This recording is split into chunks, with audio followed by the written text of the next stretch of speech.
Welcome to Kick. Welcome to Kick. Welcome to Kick. Welcome to Kicker Unmasked Live Weekly. Good evening, everyone. Tuesday. Good evening, everyone. I like to keep the show to about 90 minutes.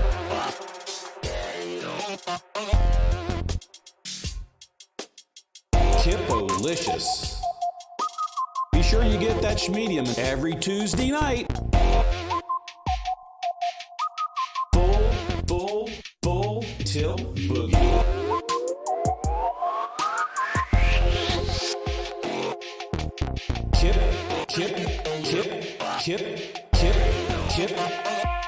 Kippolicious.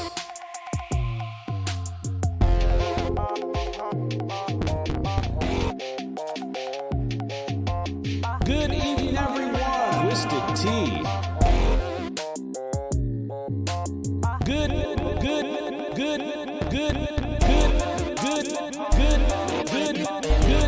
everyone.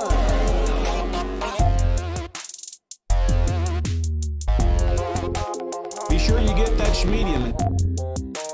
Twisted Tea. Hippopotamus. Cold beverage. Schmedium. Midler. Out in BFE. Out in BFE. At the end of the day.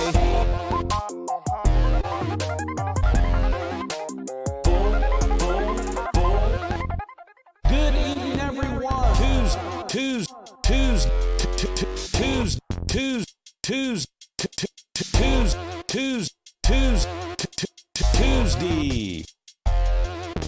Full tilt boogie.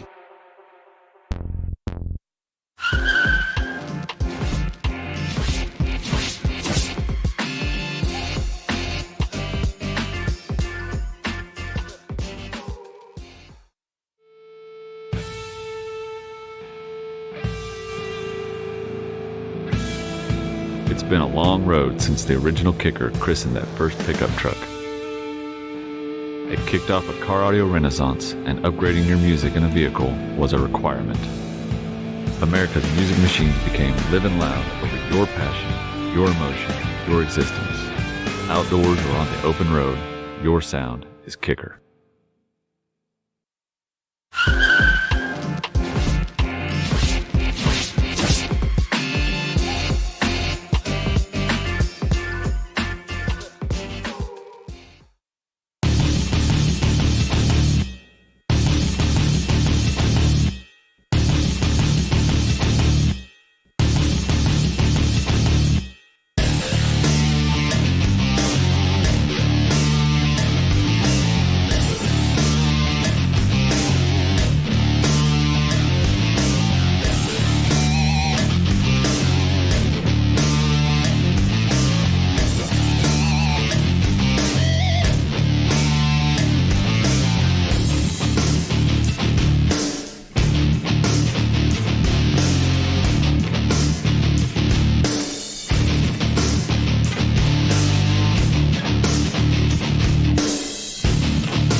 We're here at the Denso NHRA 4Y Nationals here in Las Vegas. Man, we have got two-time funny car, top fuel champion, Cruz Pedregon here, icon of the sport.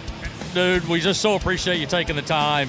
But I got to ask you, so we know in 1986 you were driving go-karts, and a year later you're in a dragster.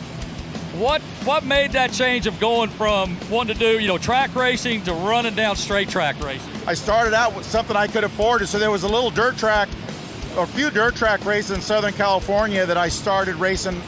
Like I said, I could afford it. They're still expensive, but I always had my eye on drag racing. So I caught the eye of an owner that had a low budget team, started out very humble beginnings. I basically worked for food.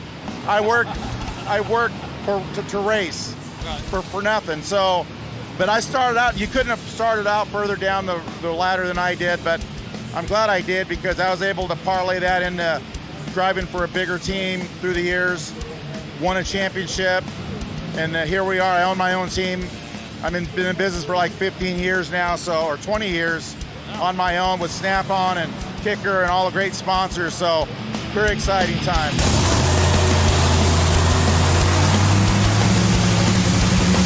Cruz, we know you're super passionate about what you do. We're curious, what drives you, what refuels you off the track when you're at home?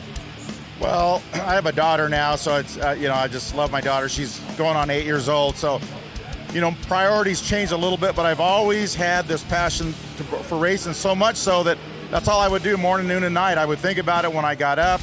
I go to bed at night. Racing was my entire life, and it still is, but I share a little bit of that during the off time with my daughter Raya and my girlfriend Melissa. So, it's one of those things where the desire to perform at this level and to do it, I feel like I have my best years ahead of me. I have so much more experience than I did when I started out that I want to put that to good use. So here we are. That's awesome. Well, man, I tell you, KICKER is super proud to be associated with you. We're blessed to be part of the team and helping out. And hey, now that we've got this killer PA system back here jamming the pits, what's that mean for you and your team and your guests and everybody in your organization? Well, having a brand like KICKER, number one, is an honor for us, really. I know it's a brand that goes way back. Heck, we've all heard of them.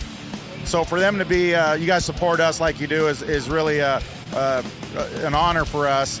But we want to do our part on the racetrack and put your guys' name out there. But as far as what you guys just created for us was really cool. I didn't have any idea the quality of sound with all the noise, all the race cars starting, all the voices and all the generators running, that we could still hear loud and clear the PA system. So thanks to KICKER, great product, and we have a lot of Snap-on guests that are invited to come out here as part of the customer service to say thank you to the Snap-on customers for buying the tools. So it's a great opportunity for us to speak to them but not have to yell. So they appreciate it. Like I say, the brand speaks for itself. It's quality. So we're tickled to have them. Well, thank you so much, man. Look, after 32 some years of blasting down the track, pulling 4 Gs, what keeps you pushing to do this, man? It's amazing because you never get used to these cars. Like, my eyes still burn like everybody else. They're still loud, but they accelerate. Every run is like a new run. You never know what they're going to do, but I feel like I have a little bit less stress because I kind of know what the car is supposed to do and what it feels like to make a good run. So, like I said, as a driver, yeah, I've got a few miles on me, but I think in this sport, you can still be a little older and still be able to perform at a high level. So that's what I look at as I don't feel like I'm a deficient guy in this driver's seat. If anything, I hope I can bring something to it. But the day's going to come, hey, I'm an owner and I have a fast car. The day's going to come where, hey, I'm going to want to look at a younger driver and somebody, to replace me so I can maintain ownership and maybe tune that guy into a championship or gal, whoever. So, but it's a business. I look at it as a business. It has to make sense down the road, but I'm not looking, I'd say another 4 or 5 years in this seat, I'm good. Hey, I know you're running tight on time. You got a last qualifying run. Again, we're blessed to be with you. Thank you so much for your time. Thank you. We love you, brother. Appreciate you guys. Thank you. See you.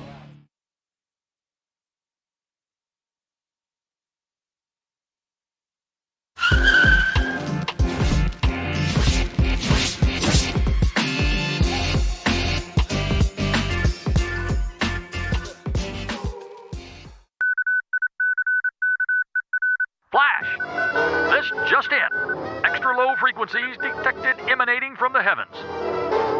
Saucer-shaped objects confirmed all over the world. Unidentified flying K saucers spotted delivering Kicker's amazing new Comp Q subwoofer. Built for precision, built for abuse, built for the future and benefit of mankind. Kicker's new Comp Q woofer leaves audiences astounded and amazed as it reveals subtleties in their favorite music in a way that is sure to make women blush and grown men cry. The surround features Kicker's variable cross-section high-roll design, allowing extended cone travel and excellent cone control. It's firmly attached to the cone, reinforced with our iconic stitching. Betsy Ross would be so proud. The injection-molded solo cone and laser X cone brace combined in a single ultra-rigid unit. Venting in the brace relieves performance-robbing back pressure. All this adds up to very low distortion and amazingly clean low bass. The progressive roll blue lace spider adds even more cone control at maximum excursion. The woven tinsel leads are sandwiched between the spider and the lace for durability and long life and to prosper. The spring terminal's heavy-duty square design accepts wires as big as 8-gauge or two 12-gauge wires for multi-sub installations. The high-temp voice coil is rumored to be spun upon the looms of the gods of polyamide fiberglass, along with a reinforced former for high strength and power handling. Now, add colossal magnets, plus a cavernous bump back plate, an extended pole piece created in a single forging, the likes that haven't been seen since the creation of Poseidon's trident. And the result is a driver with superior control and effective heat dissipation that extreme performance demands. The all-new Kicker Comp Q is designed from the ground up to deliver everything you demand from a premium subwoofer. High output, deep, powerful, accurate bass, remarkably small enclosure requirements, stunning good looks, and not to mention the ability to frighten small children when turned up to 11. So there you have it. The all-new Kicker Comp Q subwoofer. Another zenith of innovation and epic majesty from Kicker.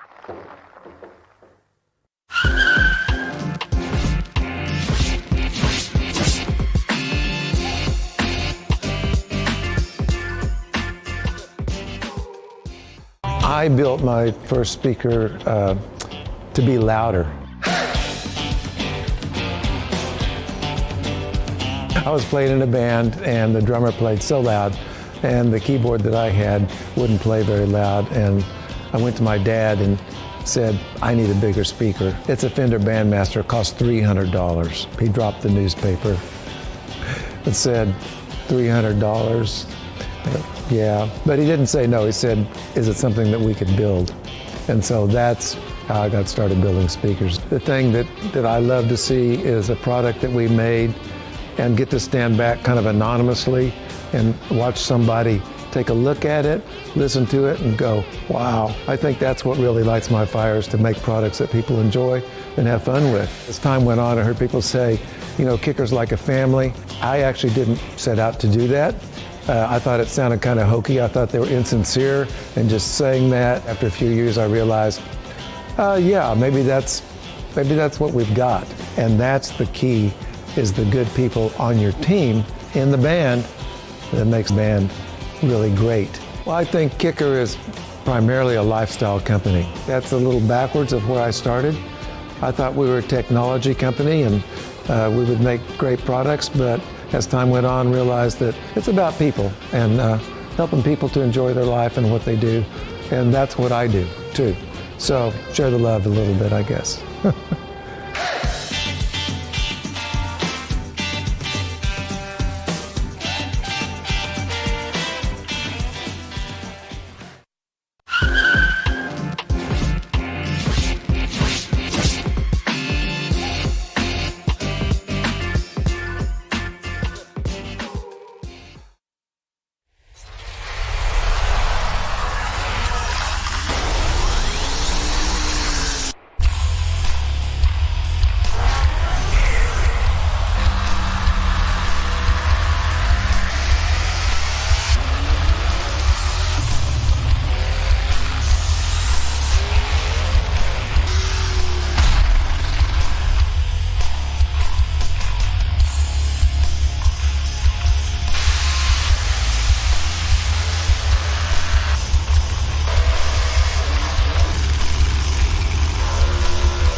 Somebody muted me. Sorry.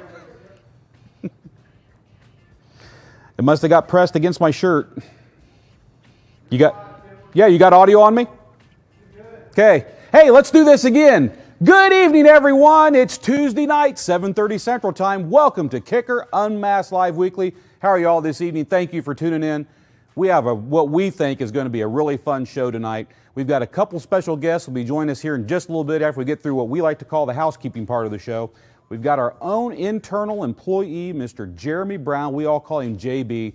And JB comes from the Wayback Machine. JB has tons of experience in the competition days, the glory days of Alma Gates, Gary Biggs, Mark Eldridge, Rougeau, Cory Himel. He's our next special guest who's going to join us. There's lots of guys we could get on and talk about, the real fun start of all these competition days. And tonight we've chosen to have Cory Himel join us along with Jeremy Brown. I'm sure that if this show gets a lot of traction and we get a lot of thumbs up on this, we'll bring in other people from the glory days and talk about that as well. We've got a great suite of photos to go through. We're going to have a great time with Cory Himel here in just a little bit. But with that said, we have housekeeping here at Kicker we're going to take care of. And the first bit of business I want to take care of is I want everyone to give a big shout out in the chat feed because our own Tim Smith is a grandpa. Aren't you, Timmy? Yes, sir. Tell us about what's made you a grandpa. What do we got? What's on tap? Give us the details. Well, our daughter had a baby. So his daughter had a baby. Male? Female? Little girl. Little girl. Her name's Ivy River. Ivy River. And how old is she now?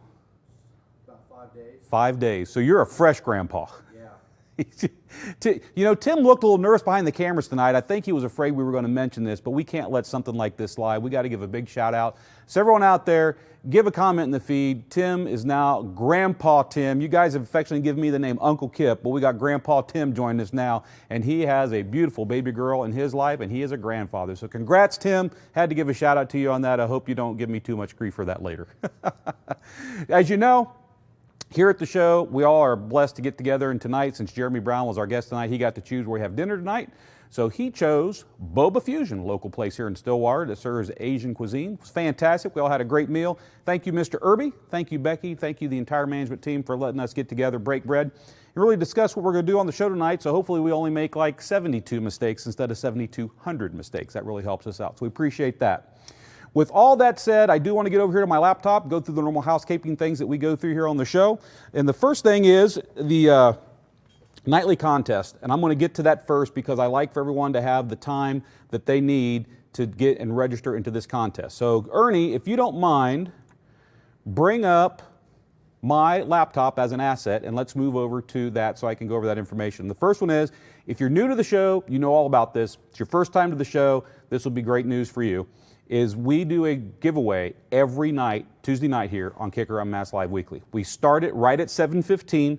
The link stays active until 8:30. And understand when I talk times here, they're always central time. So either add or subtract time from that if you're on the East Coast or a little bit further on the West. And so at 8:30 Central Time, we shut it off. We draw 3 lucky winners, and those lucky winners get a prize package courtesy of Kicker. And tonight, it's going to be a good time. Grand prize winner, you're going to get a Kicker BF100. That's one of our Bluetooth portable water-resistant speaker products, the Bullfrog. You're also going to get a couple of those koozies so you can keep your favorite beverage chilled while you're watching the show or doing something else on the weekend. And you're going to get one of those limited edition Kicker Unmasked Live t-shirts. Then for our second place and our third place winners tonight, you're going to get the same koozies, you're going to get the same t-shirt. But second place, we're going to get you into a set of Tabor 2 wireless headphones for your head so you can enjoy music in your own private space. And third place, you're going to get a set of our EB300 wireless earbuds. So that is the nightly giveaway. We do it every Tuesday night. We started at 7:15. So when we start our pre-roll at 7:15, if you're hip to the scene, you can go ahead and enter the nightly contest between 7:15 and when the show kicks off right at 7:30. So keep that in mind. We run it right up to 8:30, so you've got until then. We will remind you, Bill Brown, the guys in the background in the studio will make sure that that gets streamed across the bottom of the screen, the link, and they'll also post it in the chat feed so you know what's going on. Speaking of the weekly giveaway, we are in the middle of what we call one of our big giveaways. We usually run these for about 4 or 5 weeks, and we had MB from MB Enclosures on a couple weeks back, and he has already agreed to do a giveaway with us. It's in action.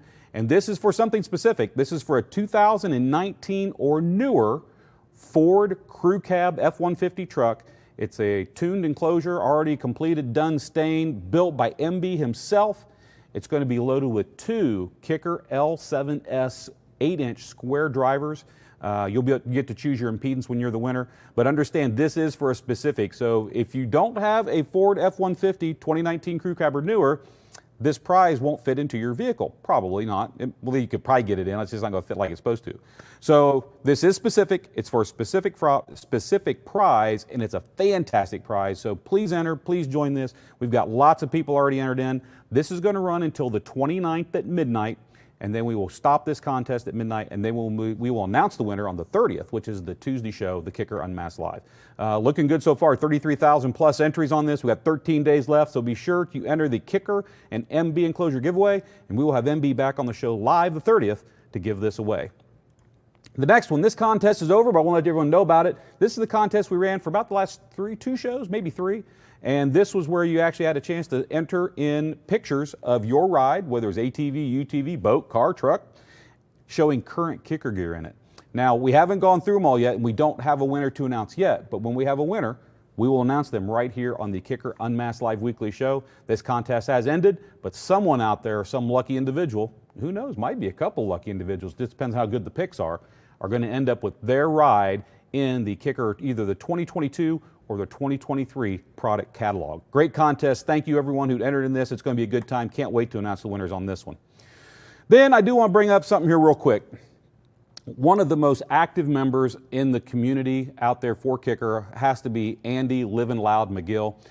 Andy actually started the KICKER Club on Facebook, and he's went from 0 to 10,000 members, I mean fast, like really fast. There's a lot of people out there that really are KICKER fans, obviously, and they enjoy interacting with Andy on his feed. So the KICKER Club, it's on Facebook. You can find it real easy. Just go to Facebook, type in KICKER. It'll come up as one of the searches, or type KICKER Club. Man, I highly recommend you join this club if you're into it, and I also recommend that you join Livin' Loud with Andy. That is his YouTube channel name, and Andy does a lot of great testing and reviews on products, not just KICKER. He's a car audio enthusiast, and he tests a lot of different things, but we are thankful to have him in the feed and thankful that he enjoys working with us and working with KICKER gear. So thank you, Andy, and everyone out there, be sure you join the KICKER Club. And then last but not least, also on Facebook, everybody's always asking us about events. Now, we're actually winding down our event schedule for the year, so there's not a lot of in-person events left for the remainder of 2021, but KICKER is co-sponsors of a Honky Tonk Christmas, and that is a concert series that we are doing co-sponsors with David Rossi from Reviver Records. And it's a great series of concerts. If you're into great sounding music and want to enjoy that live, go to kicker.com or go to Facebook, look for KICKER, and when you get there, go to the events page, and they're all listed here as far as locations. You can see there's multiple locations. There's Spring, Texas, Justin, Texas, Roswell, New Mexico, Albuquerque, and Stillwater, Oklahoma. Hey, we're going to have one here. I didn't even know that. Bill should have told me that. And then Fayetteville, Arkansas. And Bill, are these all of the events, or will there be more posted? I believe that's all. Okay, perfect. So that's all on their list right there. If you're looking to have a good time with folks, enjoy some good drinks, and listen to some great live music, I recommend you check out A Honky Tonk Christmas. Hit the KICKER Facebook page, go to events, find out where the closest one is to you, and find out how you can attend and have a good time. So with that said, that basically covers everything that I've got off of my laptop this evening. I wanted to do the shout out to Tim, obviously, because he's a granddad. And then tonight, in studio, hey Ernie, bring up the back camera, because I always love people to see what's going on back there and understand who's actually back there running this show. I'm just the knucklehead out front trying to keep it going. But you know, we got JW back there as always. He's helping control the StreamYard feed, looking for comments. We got Ernie back there on the main switcher, AV, handling all that. As always, Bill Frog, he's back there looking at comments, controlling social media. And I didn't know if he'd be back there or not, but he might be creeping. JB, Jeremy Brown, is around here someplace. We'll get him on here just a little bit. But give a shout out. Give a wave back there. Oh, Ernie already changed the picture. I wanted to wave. There we go. That's better. Thank you. Appreciate that. So that takes care of that. That takes care of the catalog contest. That takes care of events. The KICKER Club. Do us a favor. You don't have to do it right now, but on your way out the door tonight, we end the show. And by the way, we run this show, we try to close it up right about 9 o'clock. Sometimes we run a little short, sometimes we run a little over, but 9 o'clock is our target time frame. If we got a really deep subject or something's going on and we need the extra time, we'll take it, but we really do try to wrap the show up about 9 o'clock. But when the show's over and you're on the way out the door, if you enjoy the content and like what we're doing here on KICKER Unmasked Live, please do us a favor and smash that like button on the way out the door and subscribe to our YouTube channel. You know, we don't monetize this feed on YouTube, and we never will. It's not about that. This is really a way that we can communicate with the community, and the community can communicate with us. And it's been a great relationship so far, and we sincerely appreciate all of the people who tune in and watch and everything you share, both the good and the bad. We need to hear it all. So if you like what we're doing, hit that thumbs up button, subscribe to our channel. We certainly appreciate it. And if you have any comments or suggestions, topics you'd like covered, products you'd like covered, a guest that you'd like to see come on the show, anything like that at all, we'd love for you to reach out straight to us, and the email is social@kicker.com, and that'll get you straight into Bill Frog's inbox. He brings all that stuff to our monthly meetings, and we use that information to plan the shows. We plan these about a month in advance so we know what's going on. So if we do have a guest, they've got a chance to get prepared and can get on the show. So please, if you like what we're doing, smash it. If you want to know a different topic, a different guest, or a different product covered, let us know by reaching out through email. That's what this is all about. And so with that said, JW, I'm going to move over here to the TV cameras. That's Ernie's cue to move me over here so I don't look like I'm looking off into outer space. And if you have any questions that are good, go ahead and throw them up while I'm doing this. But the thing I want to cover right now is a little segment that I like to call new product releases, or basically today it's just product releases.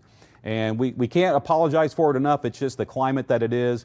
There is a long delay in getting product to market. Not just new stuff. I know everybody's waiting on the L7X, and that's new, and that's going to be coming. We've talked about that. It's going to be Q1, Q2.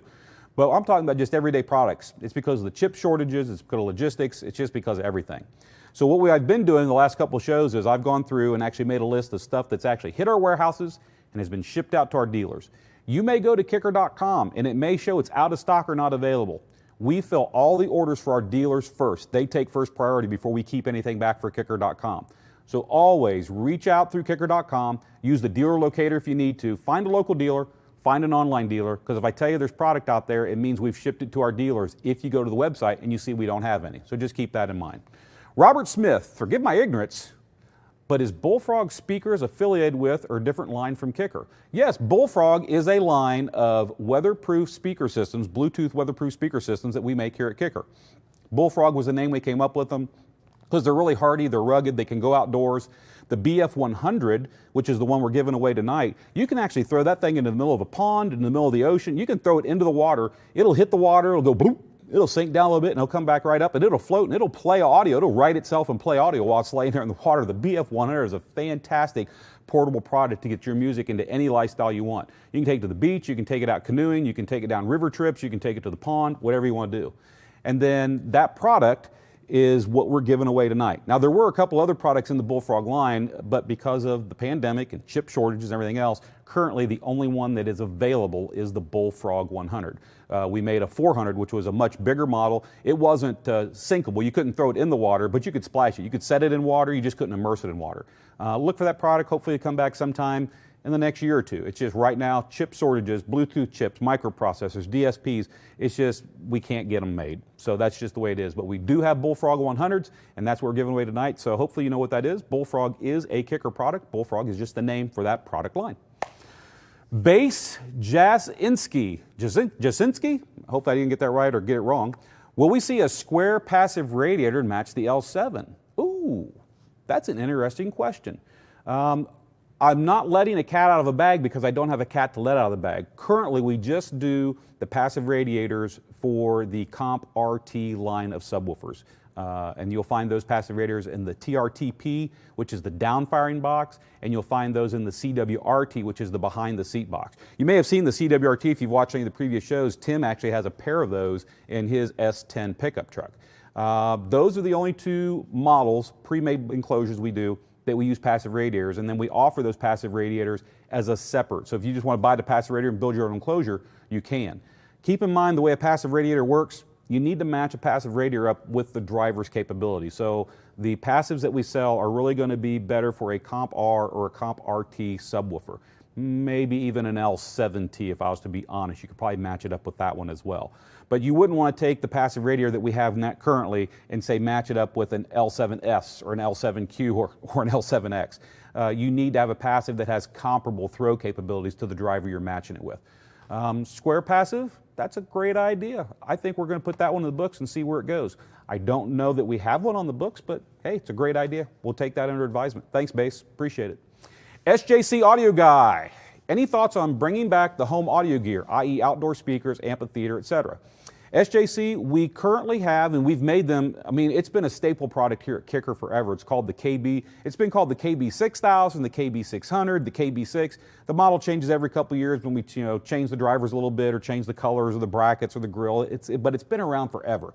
And that's a 6.5-inch two-way with a piezoelectric, however, some people call it piezo, some call it piezo, but it uses a piezoelectric 4x6 horn, and it works really well in an outdoor environment. We sell tons of those speakers. They're rather affordable, and they sound fantastic, and they're great for outdoors. The amphitheater, and I know the one you're talking about, the Bullfrog really replaced the amphitheater. At this current time, there really isn't plans to redo or come out with a different version of the amphitheater. The amphitheater was plug-in only. It did not run on batteries.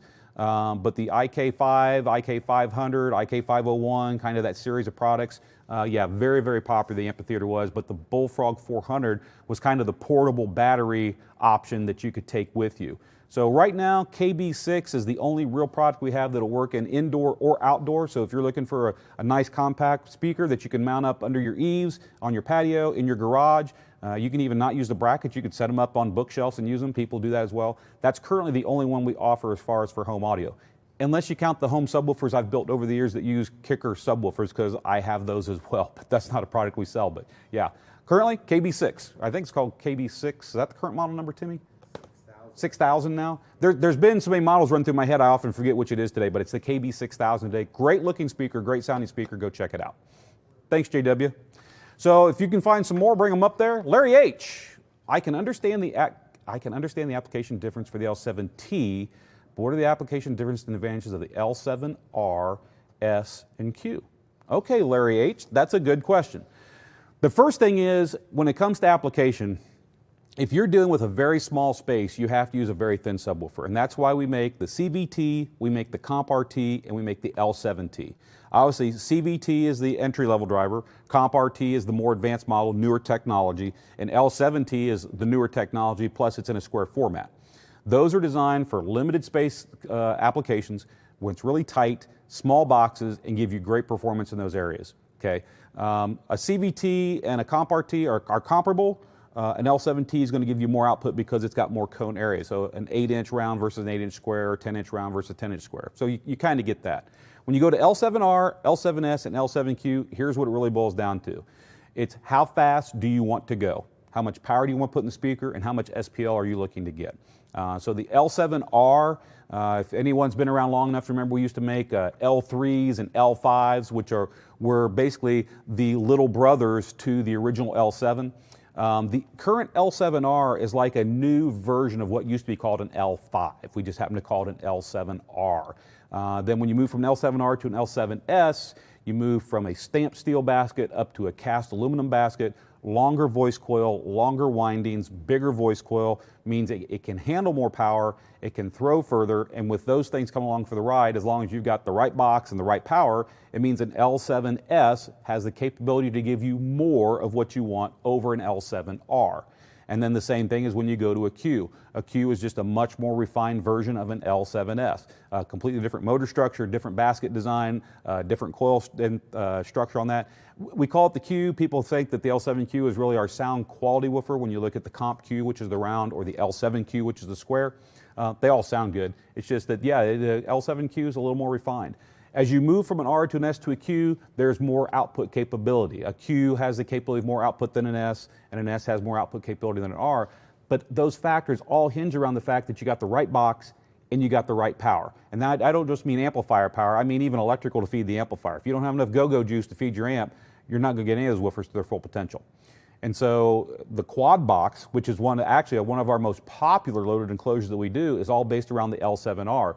And the reason it is weight, so we can ship it, because 4 L7Rs are a lot lighter than 4 L7Ss or 4 L7Qs. You know, when you take those L7R drivers along with the box you put all in there, it's like 100 and, I don't want to lie, it's 160 pounds, I think, is the total shipping weight on that thing when it goes out the door. So it's pretty heavy as is. And an L7R quad box will get to full potential in a car with just a single 2400 watt amplifier. If you want to do that same thing with L7S or L7Q, you'd have to double the power. So you'd have to go from 2400 watts to 4800 watts to be able to get that extra output you're looking for. So the difference, They're all designed to sound good. They're all designed to work in boxes. They're all designed to give you that kicker signature heritage sound that we're known for, but kind of match up the driver with how much power and what your expectations are. It wouldn't do you any good to have, a couple thousand watts running a single or pair or even three, or when you get to 4, now we can talk about L7Rs, but a couple thousand watts might be what you do to run maybe a pair of L7S15s or a pair of L7Qs. So match your power, pick the speaker, pick the output capability you want, and make sure you match it up. If you only got a couple hundred watts, go with an L7R. Don't go with an S or a Q. You're never going to get that driver's full potential out with a couple hundred watts. So hopefully that answered your question. Pick the driver based on what your expectations are and how much power you really got. So Kevin Hare, might be a dumb question. Kevin, first off, there's no dumb questions, only dumb answers, and we provide plenty of those here on the show.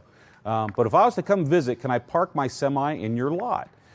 Kevin, in all honesty, if you're going to come for a visit and you got a semi you need to deal with, reach out to us through Bill, social@kicker.com, or send him a text in the chat feed right now and ask for it so he can give you his email address.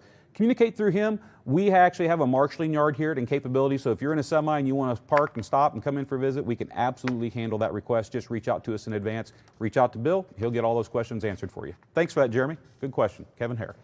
So what I'm going to do real quick, folks, this is the part of the show where I like to go through and just let you know this is the product we have received in-house. It's gone through QA and QC, and we have shipped this out to our dealers. This may not be on our website. We fill all of our dealers' orders first, and if they want more than we have, then that leaves us with nothing. So just bear that in mind when you go to kicker.com. Just because it may show it's out of stock doesn't mean a dealer doesn't have it. So keep that in mind. So going through here real quick, since last week, we've got in some KXMA Marine 8-channel amplifiers. That's the 808. We've got some of those in and out the door, so look for that. We've got some of the DCWR 122s. That's the dual comp R ported enclosure and 2 ohm. That's what that last 2 on there means. So we've got some of those in and out the door. Thankfully, and this is really, electronics, especially amplifiers with the chip shortage and everything, these are tough to get. They really are. And our engineers and our purchasing staff, they work their tails off to make sure we can get stuff in. They literally scour the world for parts. And so good news is in the CX amplifier line, we've got in and shipped out 400.1s, that's the 400 watt monoblock, 800.1s, that's the 800 watt monoblock, 1200.1s, that's the 1200 watt monoblock. We've also got in some more of the 4 channels, the 360.4s. That amplifier is 65 watts times 4 at 4 ohms. It's 90 watts by 4 at 2. It's a very popular amplifier. And some more of the CX 5 channels. It's a 660.5. We've got some more of those in and out the door. And believe it or not, the bass level controller, if you want to use one of those with any of your monoblock amps or the 5-channel amplifier, you need to buy that bass knob separately. And we were out of those for quite a while. We've got some of those back in, shipped out to dealers. There's none showing in stock at the Kicker website right now, I just checked, which means we must have a lot of dealers in back order. So the remote level control, those are now available at your dealers. Go check them out. We also got some Comp 10-inch woofers and 4 ohm in and out the door.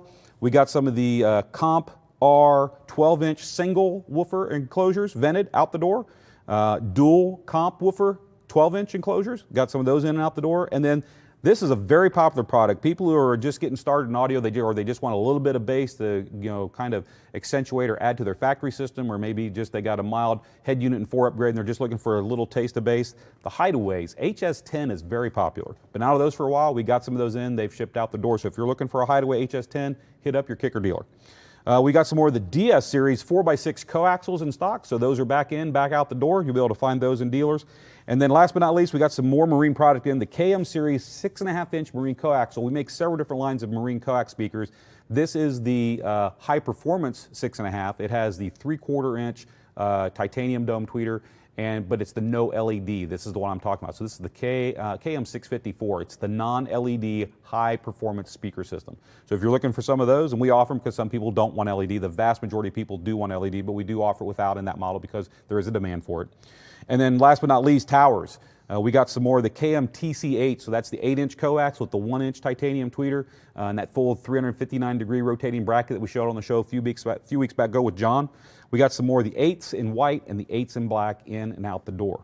So that is the product list since last Tuesday. If any of those products are on your shopping list or for Christmas gifts, now's the time to go out and try to find them. And when I say hit up your Kicker dealers, I mean hit them up. Find your local dealer, it's a brick and mortar. Look for your favorite dealer online. Best Buy, they're a huge dealer, especially for the CX product line. Hit all of those outlets up to find your Kicker needs. They'll have them in stock. So with that said, that covers everything right there, runs us up to 7:55. I would like to introduce and get him up here on camera with me. I kind of alluded to it in the beginning of the show, and that would be Mr. Jeremy Brown. We all call him JB. And JB started off in tech support. He's done a lot of different jobs here at the company. So JB, come on up. I'd like to get you up here with me, because just sitting here beside me for the first 20 minutes is kind of boring. JB coming up. JB now works, and I'm going to ask him to kind of go through his history a little bit, so I'm not even going to get into it. How you doing tonight? Good, man. How are you? I am pleased to have you here. Thank you for joining. Oh, thanks for having me. So real quick, I know a lot of us here at the company, we started in different divisions of work to where we're at. So you did start in tech support. Am I right there or no? No, actually, I started in the warranty department. Okay. And I worked there for maybe a little over a year before I moved to tech. Okay. And that was in 98 I started, and I moved to tech support, and I think it was 99. 99. Yeah, middle of 99, something like that. Now, while you were in tech support, because that would have been middle of 99, while you were in tech support, that would have been the days of you. Wow, look, who is that? That's me. Who is that? That's 21-year-old me, yeah. This would have been in the time frame when you were tech support that you were, because I know there, like many of these pictures, I may not be in the pictures, but I was there with you. I mean, we were out in the field a lot going to these competitions, Greenville, North Carolina, and events all over the place. That's correct, yeah, exactly. Greg Davis worked with us in the competition group for a long time. He actually played a big role in what we were able to achieve as a competition group. He did. And he drug me into the game.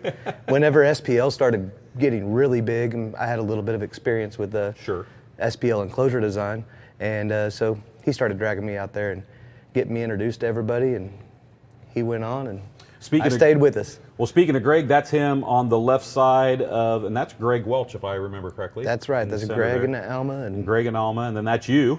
That's right. That's you. And then that's Mr. Greg Davis over on the right side of Mr. Greg Welch. And Greg Welch, unfortunately, quite a few years back, passed away.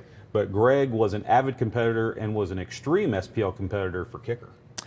He was. I mean, he was a great friend of mine as well. I really miss him all the time. But he really brought me along on enclosure design just because he would try to build anything that we asked him to. Right. He would try anything, and he wasn't afraid to scrap it and try again.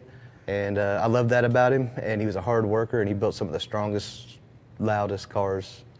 He did. For his time. I mean, there were some people that could do a lot of things, but I mean, he was doing a lot with two L7Xs and set some B&K world records, which is a big deal. It's a different microphone, as a lot of people may remember. I don't know. This is going back a long ways. For those of you who don't know car audio, a B&K microphone goes back a little ways. But it was actually the reference standard for doing measurements back in the day when... It was much tougher than the original Term Lab, and it was much tougher than the Audio Control SPL 180. And then the sensor mic came out, the Term Lab, and it changed the game. Everybody's scores went way down when it first came out, and people are learning how to get them way back up there now. So, but yeah, SPL was really my deal. I mean, I was very fortunate to be able to work around some of the great sound quality guys like Gary Biggs, Mark Eldridge, and Cory. And Cory. And Cory. We're going to get here in just a minute. And Marky Dietrich. There's a real good crew of guys from Louisiana that would come up, and Cory and Marky and Nolan and all those guys, I always had a lot of fun with them. And they were really good competitors and had great builds. Cutting edge builds too. Yeah, back in the day, I mean, you look, and this is something that, and I don't know how to say this, that it sounds self-congratulatory.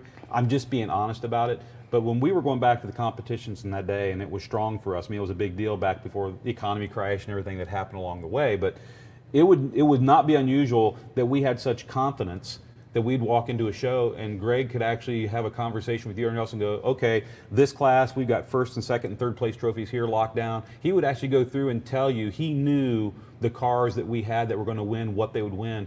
And it wouldn't be unusual at the end of a show that 75% of the winners standing on stage were all KICKER equipped vehicles. That's right. I remember leaving USAC finals one year. I think it might have been 04, 05. And I think we walked out of there with maybe 17 world championships. And there's several classes, but I mean, that combines SQ, SPL. Right. There's Alma. Yeah. You know, another legend that we got a great opportunity to work with, her and the Bronco. Yeah, I miss her as well. She was a sweet lady, and she was into it. And it was really neat to get to travel around and spend time with her too. Absolutely. So when we knew we were going to do this show tonight and we were going to have Cory on, there was no other person. I mean, there's probably a couple other people that we could have brought in with you, but there's no one that could take your place. We needed to have you here on the show to talk about this because it's so near and dear to your heart. Oh yeah, I mean, some of my best times working for KICKER was when we got to travel around and spend time with all the people that were, you know, car audio fanatics, man. I mean, this was their life and their fun. Yes. You know, so, I mean, it was some of the best times in my career. I'm still having a lot of fun doing what I am now, but I mean, yeah, it's really close to my heart. And the people that I was able to be involved with are really close to me too. And I still have a lot of good relationships with them, and I appreciate that. So obviously you had a huge thing to do with the KCG, the KICKER Competition Group days, and those key competitors back then. 2008, that kind of started phasing out and going away. There just wasn't a lot of interest in shows. The economy was dragging things down. And so where did you move to from tech support at that time? Because I know you went to another department. No, I stayed. You didn't? No, Okay. I thought stayed you in did. tech support. Actually, I stayed in tech support, and 3 years. Well, it'll be 3 years in April. I moved to R&D. Okay, I thought you had to, okay, I'll tell you the reason why I'm thinking that is you were in tech support, but when they combined it with Kim's department up there and kind of made it together, because tech support used to be a separate thing, and then it all came under customer service. Correct. Tech support's been under a we few go. different umbrellas. We were under marketing, and then we were under sales, and then we were under customer service. That's why I think that. Yeah, yeah. So I've bounced around, worked for several different divisions in the company. Right. And worked with several different supervisors and bosses in the company. So But for the last 3 years, where have you been? R&D. R&D. Yeah. And what do you do on a daily basis in R&D? So my big job is really managing our specifications database, entering any specs for our incoming products, and making sure that information is correct and communicated across the company the way it needs to and outside of the company. But some of the really fun stuff I get to do is work with Aaron on conceptual products. Like as an example, if Steve has an idea of something he wants us to try to execute, he takes our input in, and I get to work with Aaron really closely whenever he's developing a new product for us. So it's the very beginning of anything that might come out of KICKER. You know, the keeping track of all the specs so that that information goes across all channels, sales, you know, marketing, people outside the company, tech support. I know that's not necessarily a fun part of your job, probably, especially you got people like me knocking on your door all the time going, hey, you got those specs, or hey, I need to verify this. I know that can be a little frustrating because you have to deal with multiple people to bring all that stuff together in R&D to share that information with everyone. But the second part of your job, which is where I get a smile when I come down, is when you are helping Aaron, whether it's with him or on your own, and you guys are prototyping and conceptualizing product. That's fun. So yeah, man, that's super fun for me. And the specs parts it's really important. It's very important. And I understand that, but it's not as fun as working with Steve and Aaron. I have a lot more fun sitting in the listing room or being in the back building something. And we did some of that today, which, you know, we won't get deep into that, but, you know, JB gets involved in that a lot. He is deep in to understand what's going on in the products. He works with conceptualizing, R&D, prototyping and things. And I don't want the cat out of the bag, so to speak, but it was actually kind of a two-headed thing where we were looking, Bill and I were wanting to do something with some graphs to kind of show some stuff for catalog or maybe even in manuals. And you happened to be working on something, showed us, and what was funny about this, and I've shared this on the show a few other times, is you showed Bill and I a couple graphs that, looking at the graphs, I was like, they didn't look very, very much different to me. And then you got a smile on your face and said, but I want you to come hear something. And you actually took us to the back and had us listen to these two cabinets you had built in a vehicle. And it was dramatic, the difference. And I don't want to let the cat out of the bag, but it let me know that you're definitely on a path of finding a way to make all of our loaded enclosures have even more performance than they do now. Yeah, I'm glad you were back there. I'm glad you guys were back there because too. It's crazy what the model can show you, and if you get into modeling software and then when you build something and listen to it, how much difference you can really hear versus what you see when you look at the modeling software. And I'm glad you guys got to experience that because if somebody doesn't build stuff and listen to it, they can talk about and think and have think tanks on what they think it should sound like and speculate. But until you build it and listen to it, you really don't know. And you know, Steve really pushes listen to it. He does.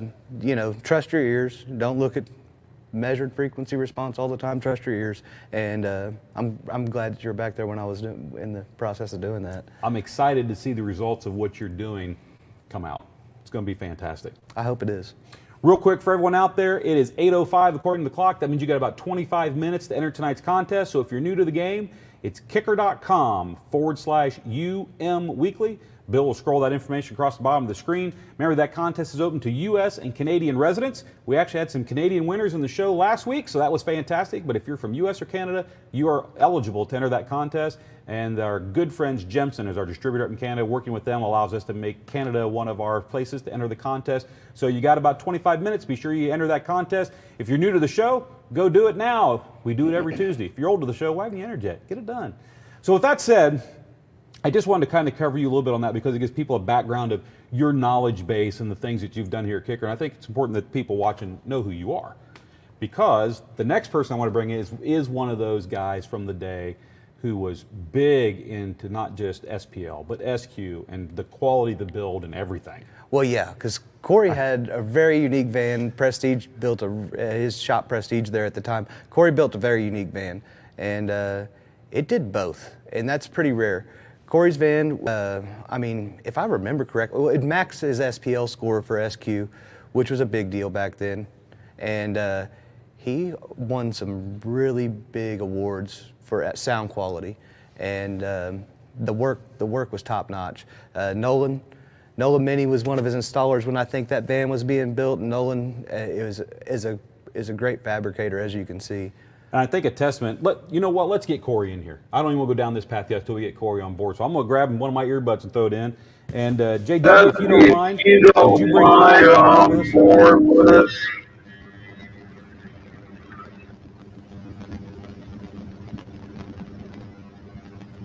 My man, you there?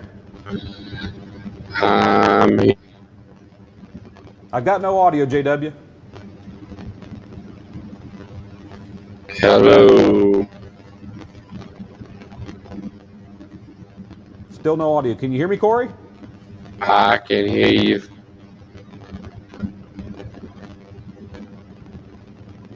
Hello?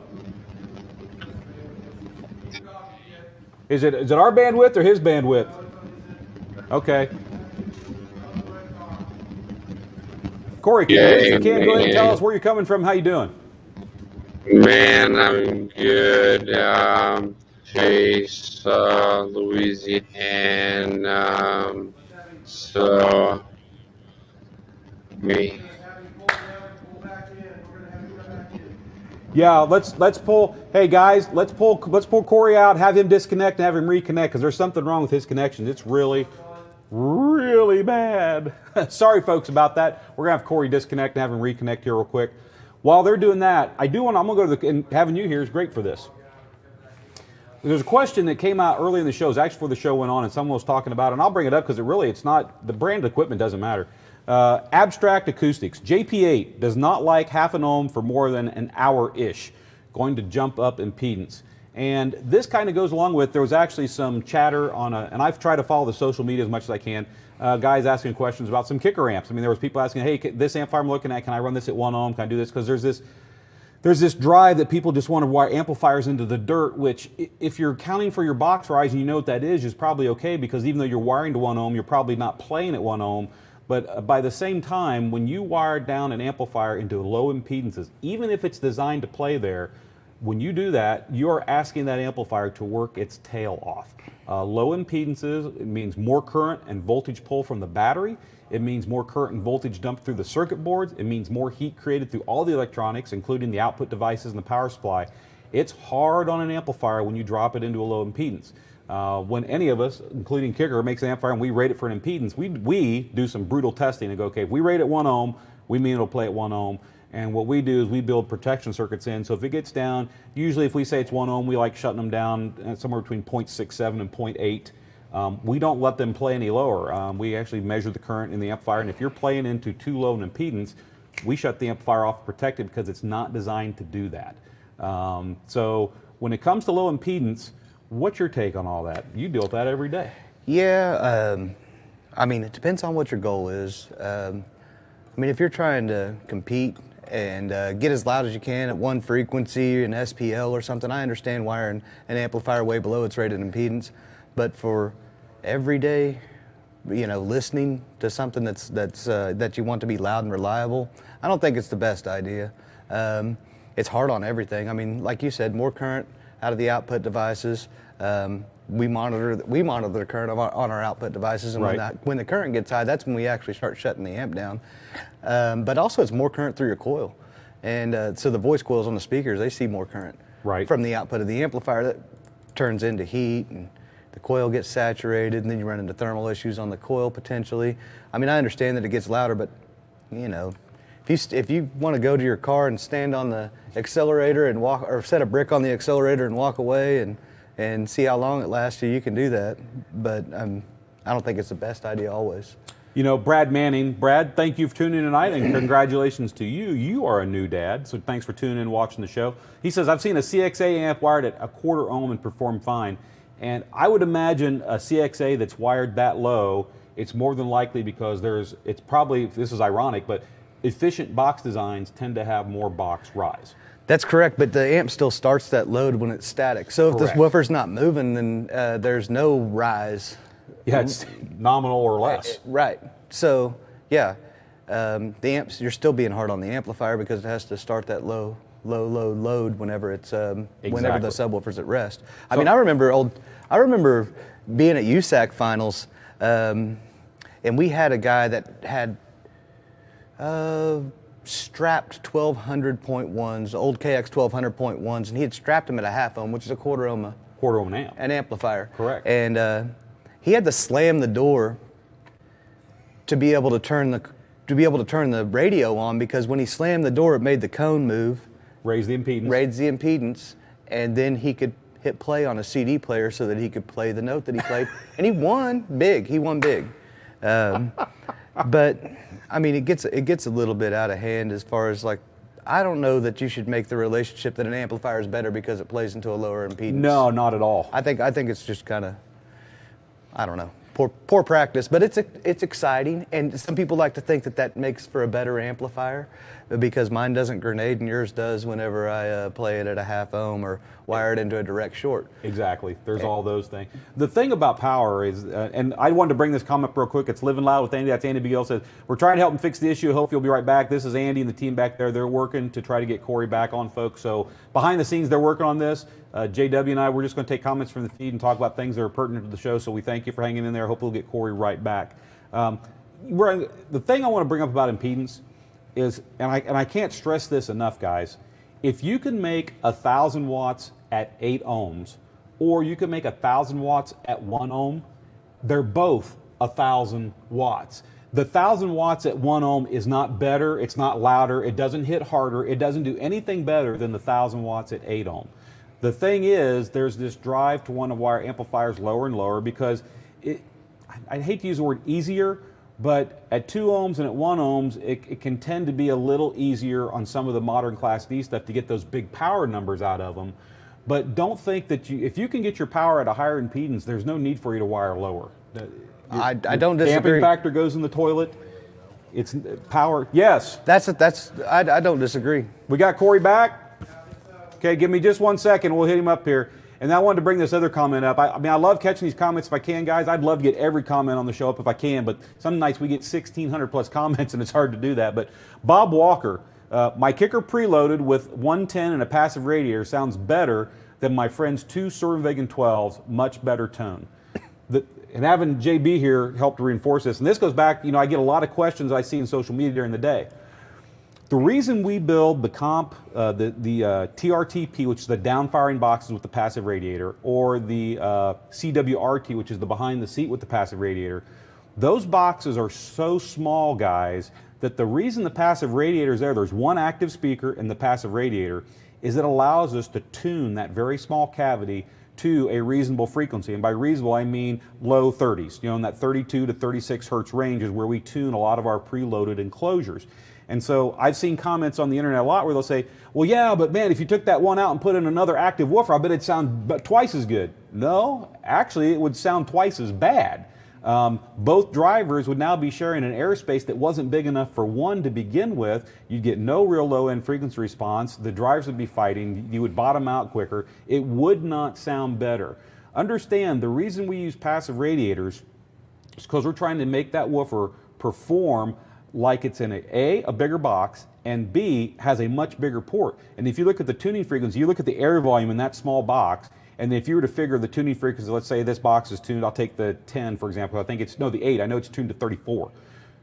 If you were to put a port in there, the port would be bigger than the box. Yeah, the beauty of those passive radiator enclosures is you get the good low bass extension that you could possibly expect out of a vented enclosure, but you get that out of a small sealed box, and you get the accuracy of a sealed box, which most people that listen to a lot that are audio fanatics, they know that sealed boxes sound really, really good. And so you get kind of the best of both worlds. You get the accuracy of a sealed box, and you get the low tuning of a vented enclosure. Right, and to kind of go back to his comment, those boxes are musical. They sound great. Are they going to float babies, bricks, or towels in your window? No, they're not designed for that. But if you're looking for musicality, getting great sound out of a relatively small enclosure, those down-firing TRTPs and those CWRTs are some of the finest sounding boxes that are out there, and it's because that passive radiator and that tuning and the work that Steve Irby and JB and Aaron do and design all this stuff. They use measured equipment, and they use this wonderful thing called the ear. Yeah, Aaron played a big part in that. Yeah, man, Aaron worked really hard on that, and he's probably our passive radiator specialist up here for sure. Hey, check this out. Terry Schaefer. Oh, Terry. Terry Schaefer. We used to abuse the old KX 1200.1s in competition. It took a lot to kill one. LOL. Hey, these guys are kicker experts. I'm going to tell you about Terry and Tim Schaefer from Team Sweep, Kevin Kohler, even Greg McCool, all those guys from Team Sweep. They are kicker experts. They have used our product for a long time. I think Tim's won 14 SPL World Championships in one form or fashion, one sanctioning body or the other.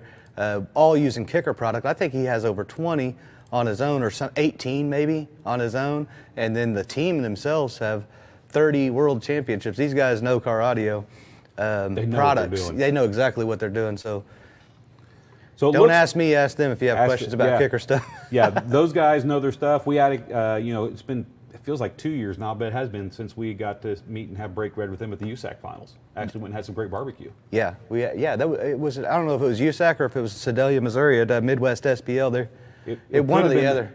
I base my life around where we eat, so it was, I know it was barbecue. Yes, it was Sedalia, I believe. Maybe it was. You may be right on that. I don't know. I think it was at that little place on the corner by downtown. It was. You're right on that. Yeah, it was good. Yeah, it was excellent. It was good stuff. And they're good guys. So thank you. Hey, Terry, thanks for tuning in and that comment in the show. We appreciate you being here. So we're going to try again tonight. Hopefully we got Cory back online. So if you will, go ahead, JW, bring Cory in and see if we get him. And he doesn't sound like a 4-inch speaker underwater that's slow. You there, Cory?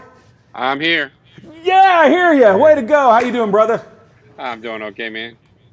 Hey, I know you spent a lot of time in the lanes and competitions with this fellow right here, so I'm glad to have you on the show tonight, and I'm fantastic to have JB join us this evening. Yeah, we spent many days. Many rough nights. Don't tell them all, man. So Cory, real quick, I know we got a ton of pictures here we can look at, but what I'd like, before we get into the van itself, tell me what got you into car audio to begin with, and then kind of what was your path to prestige, and then what got you into doing the van that you did, because obviously that van is, even today, by today's standards, still a beautiful looking vehicle. Looking at it, it's obvious the guys that you worked with, you and your guys, you knew what you're doing with fiberglass. Of course, fiberglass to look that good 20 plus years later means you guys didn't mix it all hot and quick. You actually took your time. Well, yeah, so it back started many moons. I just loved music. I loved car audio, and I started out in a little bitty shop, and it was, unfortunately, it was a flood. Known around here as a flood. So we had a flood, and we was pulling out carpet, and then and underneath those carpets back in the day, they used to put the alarm system, and so then we would start replacing the alarm system, and one thing led to another. It was a couple alarms here, and then it was speakers, and then it was amplifiers, and then it was radios. So then decided one day that you know what, this might be what I want to do, and we opened up a little shop, had one location, and then things got a little bit better, and we moved to another location, and then we was that location for approximately 10 years, and then we was doing really well. We was at that particular location, we was starting to play around with the car audio competition. And, Rockford always had these big vans, and Kicker always had these big vans, and Orion had these big vans, and I wanted an Astro van. I just wanted to do it. And so I had an installer that had a lot of passion at the time. His name was Jay Couvion, and Jay and I we went at it and built the first van, and then I started getting these phone calls from a little guy by the name of Nolan Minnie, and Nolan was like, "Man, I'd love to come work for you. You guys are doing things that I like to do, and I really like to do it." And it was kind of funny because he thought I didn't want him there. It was just a situation back in the day, affording him was the thing, and he didn't really want a lot of money. It was just wasn't doing that big a business. So finally he came to work for us, and we started competing, and we wasn't at the top yet. And one day I decided that we needed to go a different direction. I started getting in selling Kicker back then, and they had the I don't think the KCG was around at the time, but at that time, and I don't remember, but so we started making a name for ourselves, and then all of a sudden the KCG came, and I got a phone call from Mr. Greg Davis, and boy, he was just a game changer. And yes, and then one thing led to another, and we built an install and went out, took I think 5th place, and 5th place wasn't just wasn't good enough. So we went back to the drawing board, and then we started doing some fiberglass, this, that, and the other, and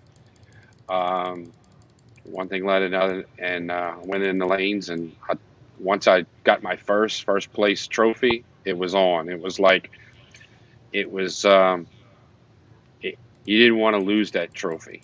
You didn't want to, so you wanted to do everything it could to compete and be on top at every show. Well, I was always a big believer that you had to come with a presentation. You had to have something, a wow factor. And so at first I had the paint job was wild, but it just wasn't wild enough. So we went with the wild colors.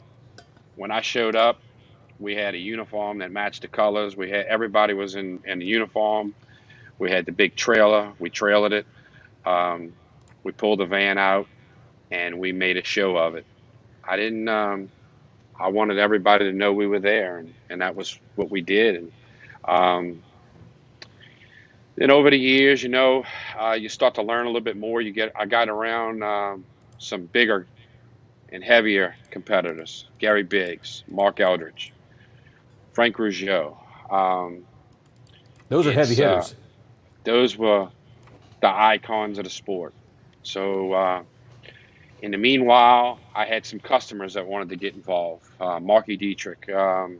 Marky was all in, man. He wanted a nice build, and we built him a vehicle, and so then we was kind of like a team. And when we went out, we would do really well.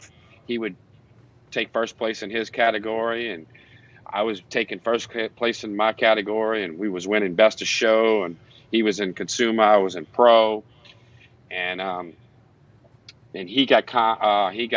got him, hey, Mark and Gary, and got him up into the KCG, and Greg Davis took a liking to him and me, and it just went to it kept on escalating. So, you go to a show, and you got to, you never liked what the judges always said, but you had to learn what they said. Yeah. And there was a guy by the name of Mark Fukuda that told me something. He said, "Cory," he says, "one thing about this sport, it's a lot opinionated."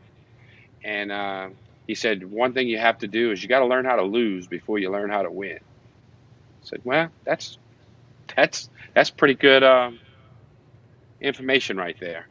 And I'm not so sure, but I won a few competition world finals, but there was one year that I went down to Padre Island, and I didn't at the time I didn't have the F1 system in the van, and they didn't have a lot of people. It was a real bad weather. It was raining and this, that, and the other. And I had the van, and I was down at Padre, and kind of thought that at the time, I said, man, it looks like it's going to be I should be able to pull this win off. And well, all of a sudden, it was about 20 minutes before it was my time to go up. There was a gentleman pulled out this BMW, and boy, he came out and he had a whole complete F1 system and Focal, and he had a bunch of stuff, and well, he beat my butt, and I'll never forget that. And I wasn't really, I was going to tell you, I wasn't 100% ready because he caught me off guard, but the van wasn't. It was sounding good. It really was, but just wasn't over the top at that time. Well, boy, that was a long ride home from Padre, and all I kept thinking was about all the money that I was about to spend and all the time that I was going to spend. And sure enough, we went back and we ripped everything out. Well, we only had a couple of months to rebuild, and my wife was doing, she worked at the store, and I told her it was going to be a lot of long nights. I was never going to lose like that again. I wasn't ready for it. So that's when we did the new dash, the new all the fiberglass work, and we had a really good friend. Well, I just still have a really good friend. His name was Cal Smith, and he was the painter, and he could paint. And Nolan could fiberglass and like no other. And that's the dash right there. That's the dash right there. And real quick, let me cut you off there just for a second, Cory. For everyone watching, keep in mind, if this is your first time tuning in, if you're tuning in late, or if it's old school for you being here at Kicker Unmasked Live Weekly, you have about 3 minutes left to enter tonight's contest. It's kicker.com/UM Weekly. Hit that link, get entered. We close the contest down right at 8:30, and we'll announce winners right about 9 o'clock. That's our typical pattern to do it here. So just wanted to bring that up. If you haven't entered yet, go do it. Go ahead, Cory. Something that you said, and this is a phrase, sometimes I find the older I get, the smarter my grandfathers were. And you said something about, before you learn how to win, you got to learn how to lose. And That's correct. This is, something my grandfather told me once. I wanted to share this with you and everyone who's tuned in. He said, he told me once, he says, if you lose, say nothing. If you win, say even less. Well, that's a good one. That's a good one. You're That's a right. good one. Yeah. When we won, I can say we was very happy and humble to win because we was always up against the best of the best. To be honest with you, Todd Crowder, Mark Eldridge, all the guys that we competed against were guys that have been doing it a lot longer than I have at the time, and they were top notch. And then so back to my story, I said we're going to do this at a different approach. I took the score sheet and we built the van towards the score sheet. Everything that the score sheet said and do, that's how I built it, and that's how we built the book. The book, if you ever seen my book, the question is, where's the batteries? The battery, everything matched the book. Everything went the same way. So then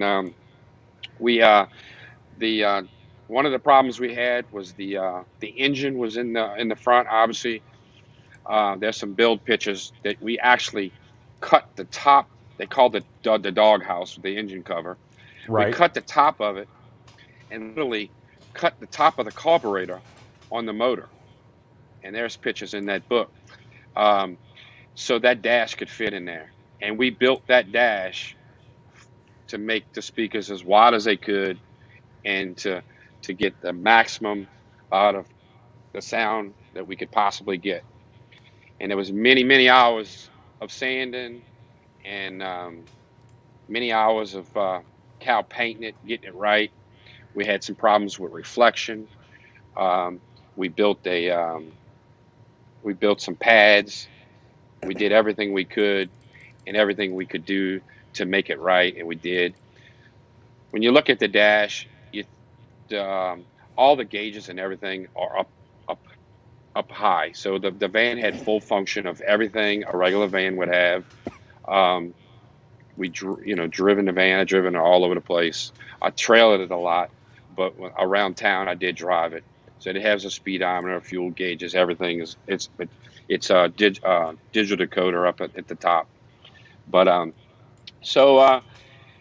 we had a lot of help from those guys like Gary and Mark and Jeremy Brown. I called Jeremy and I said, Jeremy, we need to get some more SPL. We changed that. He come up with a box design. We built everything that anybody told us that we felt knew what they were talking about. We did what they told us to do, and then we put our little twist on it. And obviously doing all that, you learned a lot along. I mean, you took advice, obviously, but you also learned a lot along the way, which gave you more knowledge. Oh, yeah. I mean, you start going, and I started judging cars, for different shows, to see everybody else's book. And so you get to learn and, attention to detail is one of the biggest parts of winning a competition. Okay. Every screw, everything has to be a certain way because everybody's doing it right.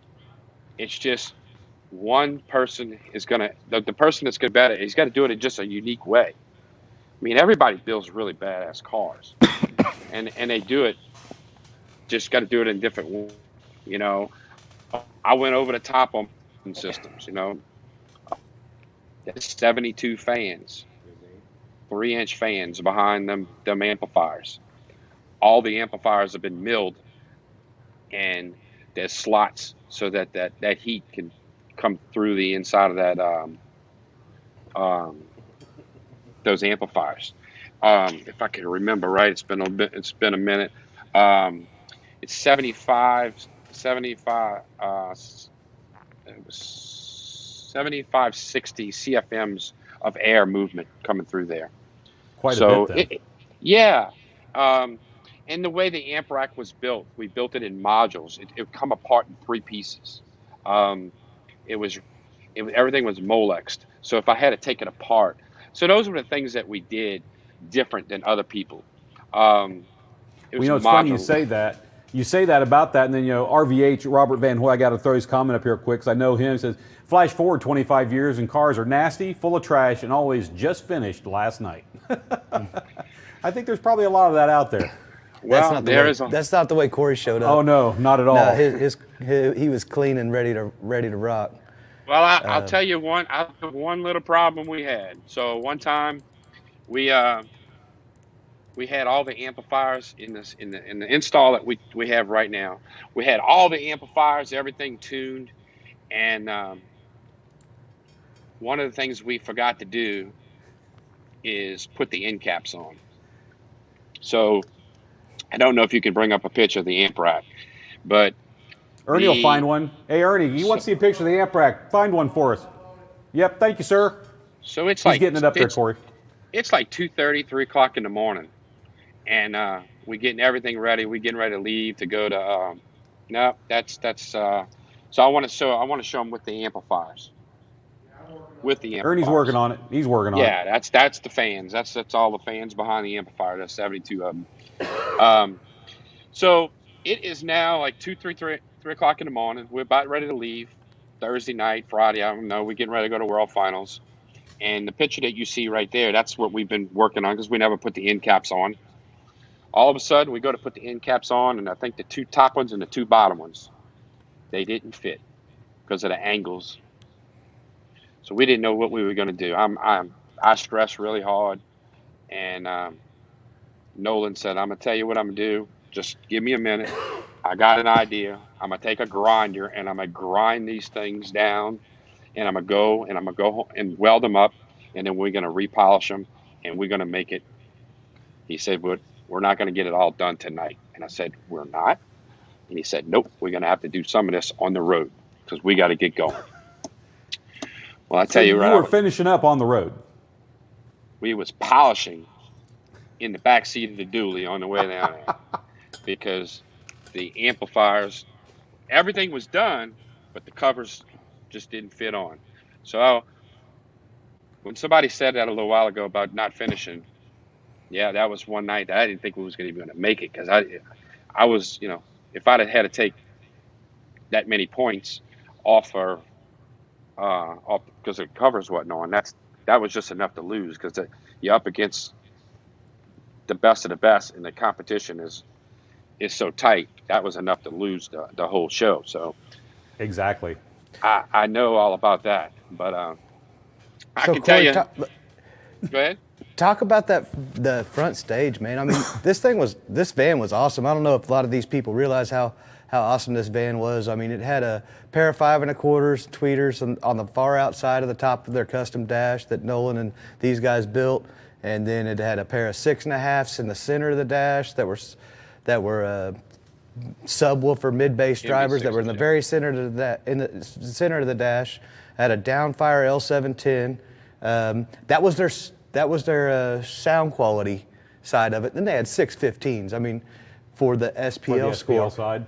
Yeah, I mean, it was really a kind of a technical marvel at the time because this thing would play way. I mean, I don't know. It might have played into the 160s. I can't remember. I mean, going back 20 years ago, I want to say it did play up into the 160s with 615s, and then he was winning.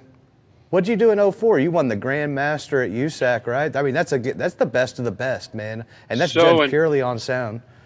And 04 was a pretty unique thing.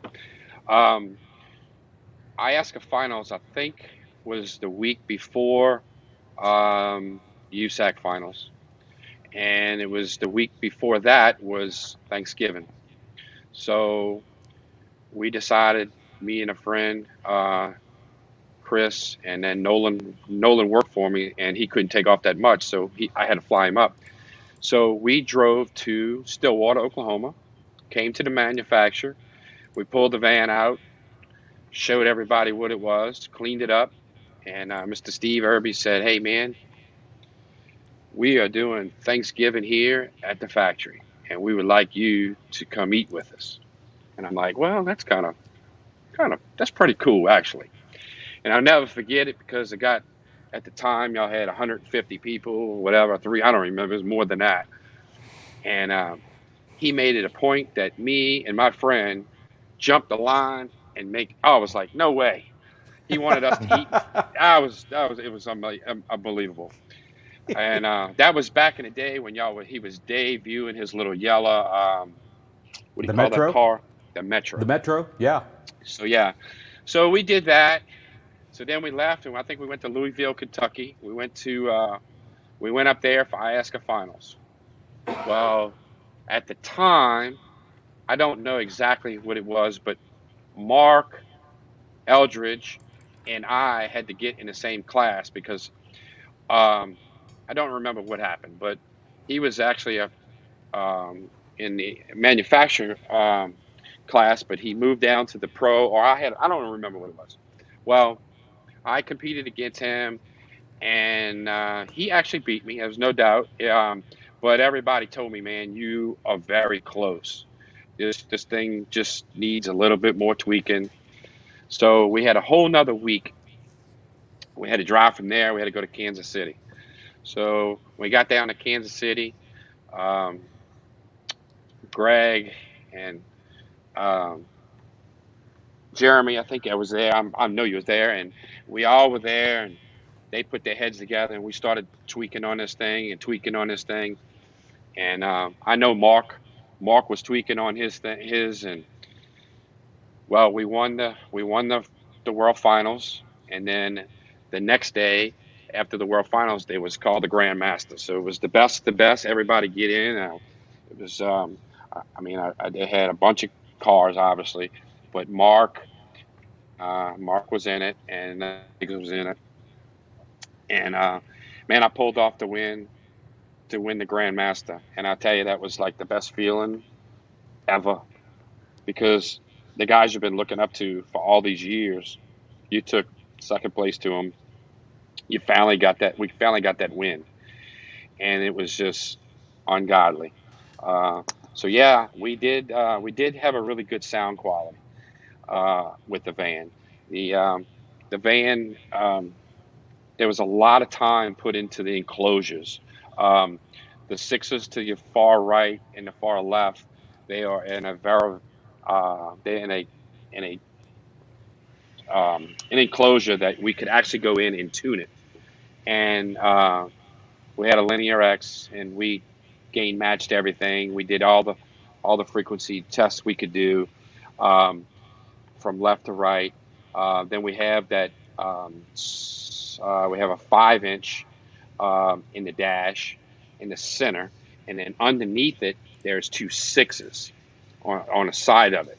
So you can see that in some of the way it was built in some of the pictures. And that also 5 was vented out to the front of the vehicle, and it was tuned. We have a 10-inch down fire in the back of the center console. And then for rear fill, right in front the right in front the enclosure for the subwoofers, there's another 6 and a tweet in the back for rear fill, which is barely on, but it's there. So and then far as what we used to do, the Spurs did not play at that time. We turned all that off, and then we took towels and we stuck them in front, inside the grill, but in front of the woofer.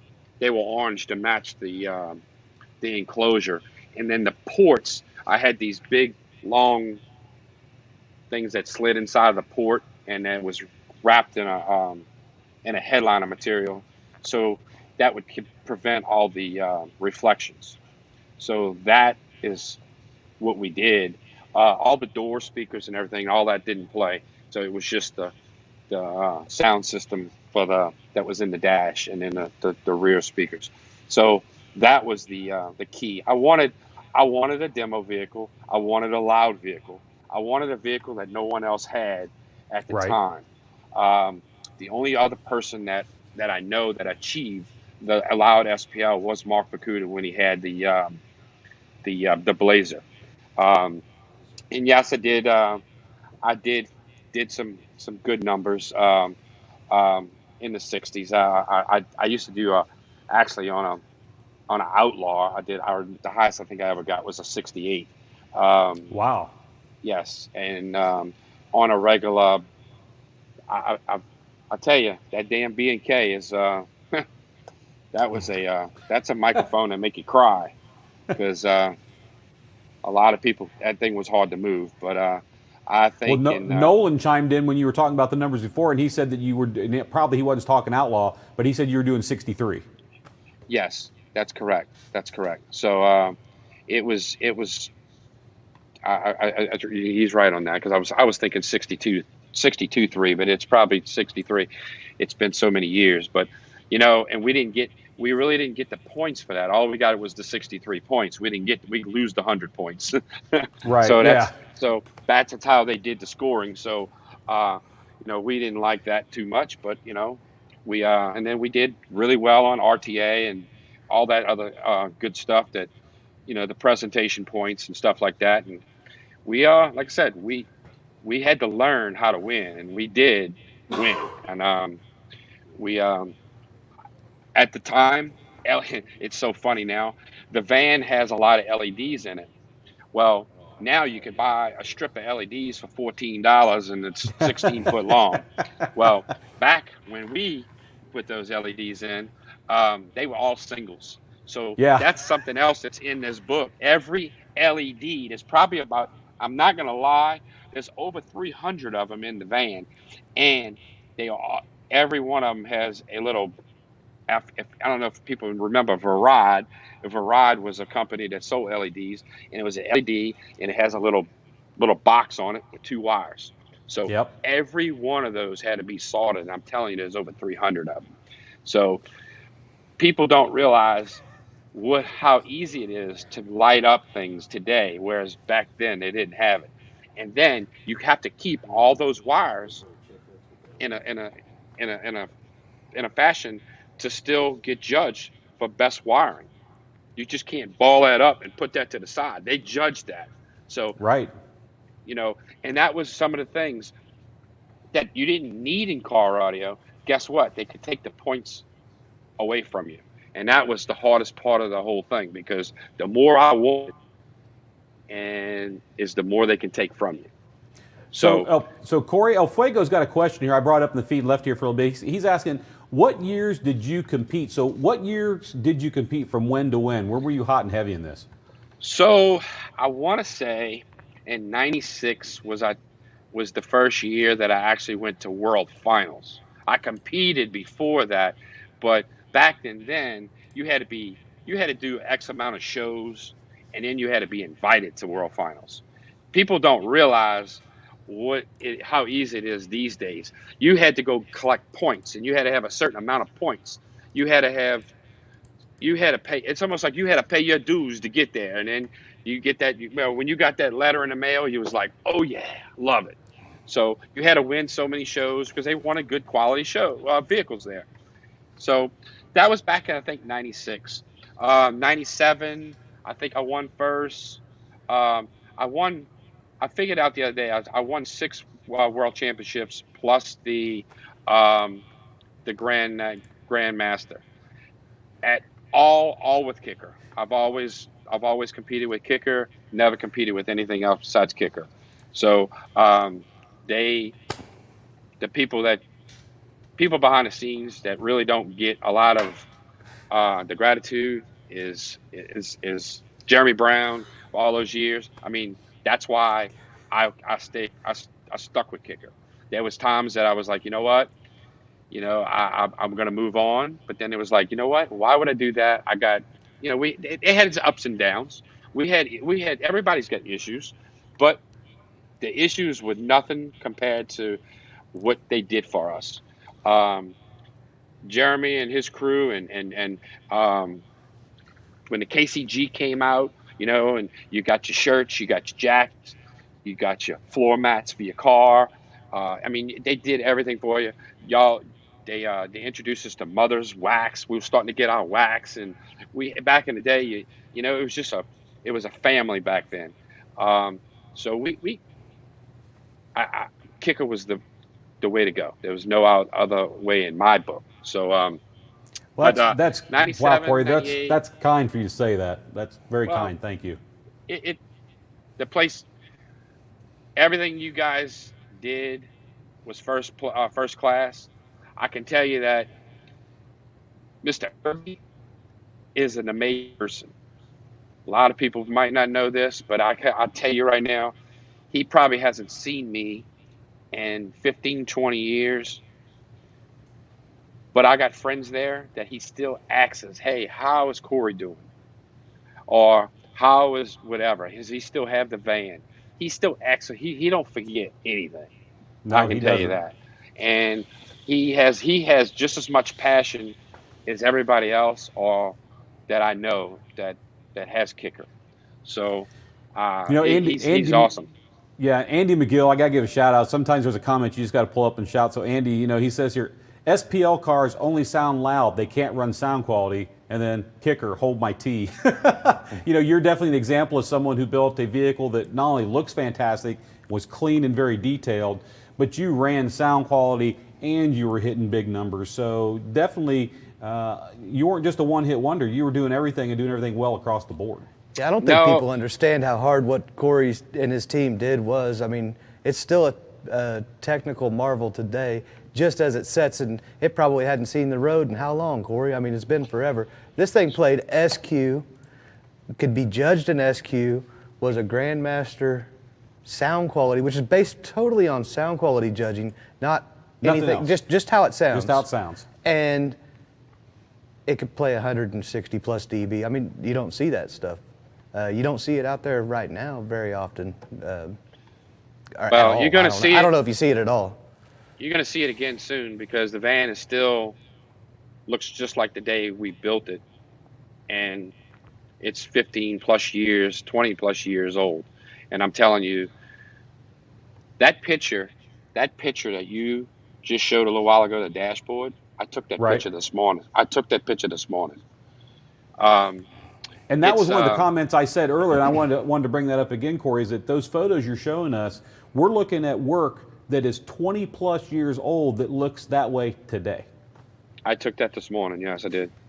So that's a testament to the quality of the work you put into this vehicle, you and your team, and everyone who worked on this. I mean, it wasn't just do it fast, do it quick, and get it out, because I've seen a lot of great-looking fiberglass, and you get about 18 to 24 months on it, and it doesn't look like great-looking fiberglass anymore. No, and that's a really cool picture because it shows a center channel, and right underneath that you can see where the two vents are cut away on either side of the center channel. He has two 6.5-inch comp VR subs from 98, 99 is probably when those came out. I bet they played just like they did when he put them in.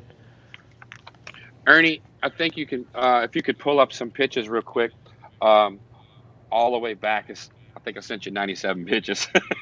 Ernie said you sent him a lot of pics. Yeah, I think I sent him 97 pictures, but he said, "Man, send me what you can." Probably in like number 90 is back. It's into construction.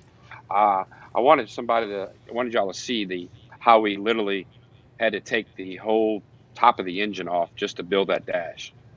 Hey, Cory, real quick, a question here from Jesse Strawn. He's asking, are those ZRs or XS amps? Which amps were you using? Were you using the ZRs or the low impedance XS? ZR. ZRs? Okay. Yeah, I didn't have to. I had to be in the biggest class there was, so it didn't matter. Didn't matter to you. Yeah. One thing that's also awesome about those his left and right mid-range speakers is those things were like basically stuff pipe transmission line drivers. Yeah, I mean, well, the enclosure behind the speaker, they would tune it with damping material, and measure it with LMS and tune it again and measure it with LMS till they flatten the impedance curve out. Kind of an aperiodic membrane. Similar. I mean, they call it stuff pipe or aperiodic. That is right there. The picture right there is where that was where we tuned it right there. And Mullen Performance, and you already talked about this, Cory, but I just wanted to bring this comment up because I was just looking at that thinking, how did those fit on that weird angle? I think he's talking about your amplifiers, and you said you milled the backs of those and they went in 3 separate sections, correct? So we milled. I guess I didn't catch the question. He's talking about the amplifiers where you're having trouble with the end caps getting them on because of the angle. Because it was actually like a semicircle in the back, and then the amplifiers came together toward the center. If I'm not mistaken, is where that's correct. Where the end caps were having trouble getting them on because it's a semicircle in the back. Yes, gotcha. Yeah. So hopefully that answers your question, Mullen. Hopefully that helps you out there to understand that. It's a lot of custom work, I'll say that. Modification, tooling. Oh, man, those guys, I don't know how they pulled it off, really. I mean, I don't know how many hours are in a day, but they found them all. That's good to put it. There's a picture right there. There's a picture right there. The whole top of the engine completely cut off. You can't. We couldn't even put. We had to cut the guys the top that are familiar with Astros, because that's the engine bay, man. I mean, that's like the back of the firewall. If you're familiar with an Astro, you know that the back of the engine comes into the actual cabin area, and they had to cut the top of that off to flatten it out so they could flatten their dash out. Yep. We wanted to do whatever it took to make it right because we was always told we could never make a van sound good, and I said, no, we're going to do what it takes to make a van sound good, and we did everything we could, and I think we did pretty good over the years. You all did better than good. Yeah, I got to call this out. Mullen Performance, he's had some comments. Says, that shows you his train of thought, and he's talking about you, Cory. He says he thinks cover's not on is a mess, but most dudes have 2x4s and spray foam dripping off the ceiling. I guess the thing to kind of put in perspective here for everyone to understand is that back in the day when competition was in its, I don't want to say it's infancy, it had got into its stride, but what was judged back then wasn't just how loud a vehicle got. It was, how good does this vehicle sound musically? Does it image? Does it stage? Is there depth? Can I close my eyes and actually the hair on my skin raise up because I feel like the singer is in my presence singing that song? It was, how well is this put together? How clean is it? How safe is it? Is it done properly? Everything was about safe. Yeah. There was no such thing as Team No Fuse back then. I'll be honest with you. Everything was fused properly and over the top. And then last but not least, and this is a shining example of why we wanted to get Cory on tonight, he was a winner of the Grand Master, saying this is one of, if not the best sounding cars in competition today, but yet he could flip a couple switches and change and go and bring it online and do 163 to 168 dB. And the vehicle is ultra clean. So when people say it can't be clean and sound good and be loud, yeah, there's no excuse, man. There's no excuse. You just gotta, you gotta put your mind, your head, everything in, and just go full throttle with it. You know. And Nolan's in the feed, just so you know, Cory. I don't know if you know he's here, but Nolan's in the feed making comments. There he is. He's the man. He is the man. I miss Nolan. Yeah. I miss both. I miss seeing you guys, man. Well, you guys, man, it's been a long y'all time. Been fishing. So. You've been fishing like me all the time in your spare time now, huh? Yeah. Yeah. So, well, we had. Go ahead. Yeah, Ida got your fish camp, didn't it? So I want to bring this up. I don't know if he caught this. So Terrence Funderburg, you've got a question that says, so is the van still around or lost the time and tore down? And you must have missed where Cory said these pictures, some of these he's shown us, he took on his phone this morning. The van is still fully operational, 100% what you see it today. Yes, it is. But so yeah, our plan is we're trying to get it.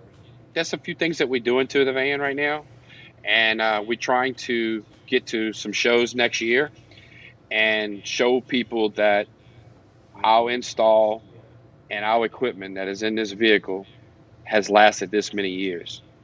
We want to show that KICKER builds good equipment, and that's the only thing I have left to do with the van. I don't really want to compete again. I just want to have fun with it. I have a grandchild that hopefully I can get him in there one day and he can handle that bass. And well, you and Tim got a lot to talk about. Yeah. Let me tell you, he likes to. I have a side by side and it's loud and he likes that. So I'm hoping he's going to like that van one day. So that's my goal, is to get him in there. And he's only 2 right now, but there you go. Hopefully it won't be long, and he's wildfire, and he'll be up in there, so turning them buttons. Jeff Smith just chimed in with a comment, says, I judged your van, he says the van, which means your van, I judged the van many times. It was a pleasure to see the evolution over the years. So, Jeff's chiming in there, noticing that, over the years, as you get to a certain point, and maybe you felt like you hit a wall or a ceiling, you couldn't go any further, you would find that extreme way and that energy to tear down what you needed to and go to that next evolutionary step. Well, guys like Jeff Smith, he pushed me, because that is a very good gentleman right there, and a good guy with F1. He's an Alpine F1 type guy, and when one of the things is when you in the lanes and you have a really good judge that gives you comments and gives you good feedback. Hey, where can I go now? What is the next step? That's what you have to have. Sometimes you get these judges that don't want to say anything, but you have to learn somewhere, and you have to learn by other people, and no better than a guy like him, because he's seen the best vehicles around, and he's judged the best vehicles around. So, and then when he tells you something, you got to take that advice and move forward with it. I agree with that completely. Another comment here, and I'm finding some really great comments tonight. Poolike 24/7 here says, SQ system is way more complicated than SPL. I'm sure that people on both sides of that fence could argue either direction on that one, but the bottom line is he hit a home run with this.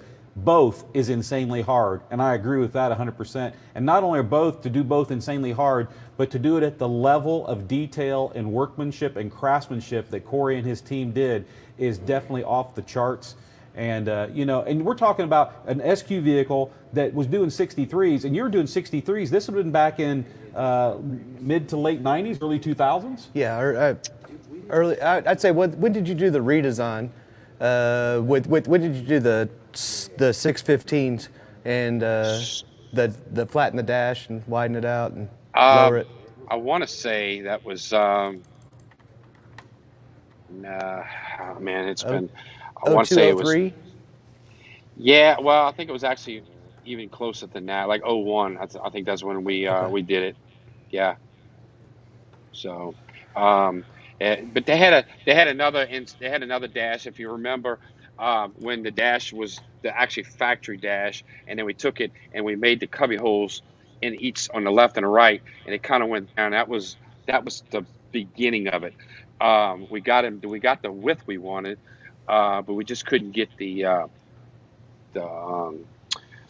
angle we was looking for. So that's what we yanked it all out. But so that was on the first install. Well, it's maybe the first or second one, but so it's been through a bunch. It has been through a bunch. It has. I mean, and like I said, you have to learn from other people as well as yourself, and you got to really want it. And at the time, I just wanted it. I wanted to do whatever it takes. And I had a guy like Nolan that he wanted it as well, and we wanted it in all levels. At one time, I think we brought 3 or 4. Matter of fact, one time I think we brought 4 vehicles to World Finals, and we took first place in all 4 categories. Yes. So we had if you remember, we had another vehicle. We had Marky, and then we had we used to call a guy by the name of Lucky. He had a little Miata. I remember Lucky's Miata. Right, and then we had the I remember other gentleman. seeing it. I did it. Wasn't it debuted at Nopi maybe? Yes, maybe that might have been the first time I saw it. And did you guys bring Cal's truck that year? Didn't he have a truck too? Or who had the half-ton Chevy? It was one of you guys. Yeah. That's a customer of ours. Yes, Oh, yes. it was a customer. Okay.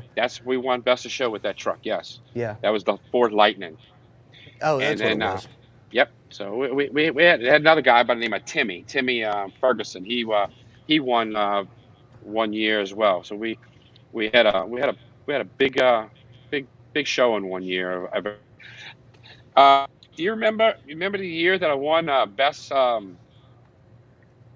best neon, and I won a 4-wheeler? Do you remember that? In World Finals? I don't know why I wouldn't remember that, man. I mean, don't date me. Don't make me start talking about neon. I don't know. I just didn't know if you remember that. It was crazy reward. I was like, I think I do. That was the first install. I had a lot of neon. That was back before LEDs. It was all neon. Yeah, everything was neon. Street glows, man. Right. Yeah. And trying to keep that neon transformer buzz out of your audio system. Yep, it keeps that. Correct. Yeah, people don't know how hard that was. Every amplifier had a piece of neon behind it. That was a tough one back then, with all the aluminum structure holding the amplifiers. That was back when I had the SS amplifiers. Looking like a Bud Light sign. There you go.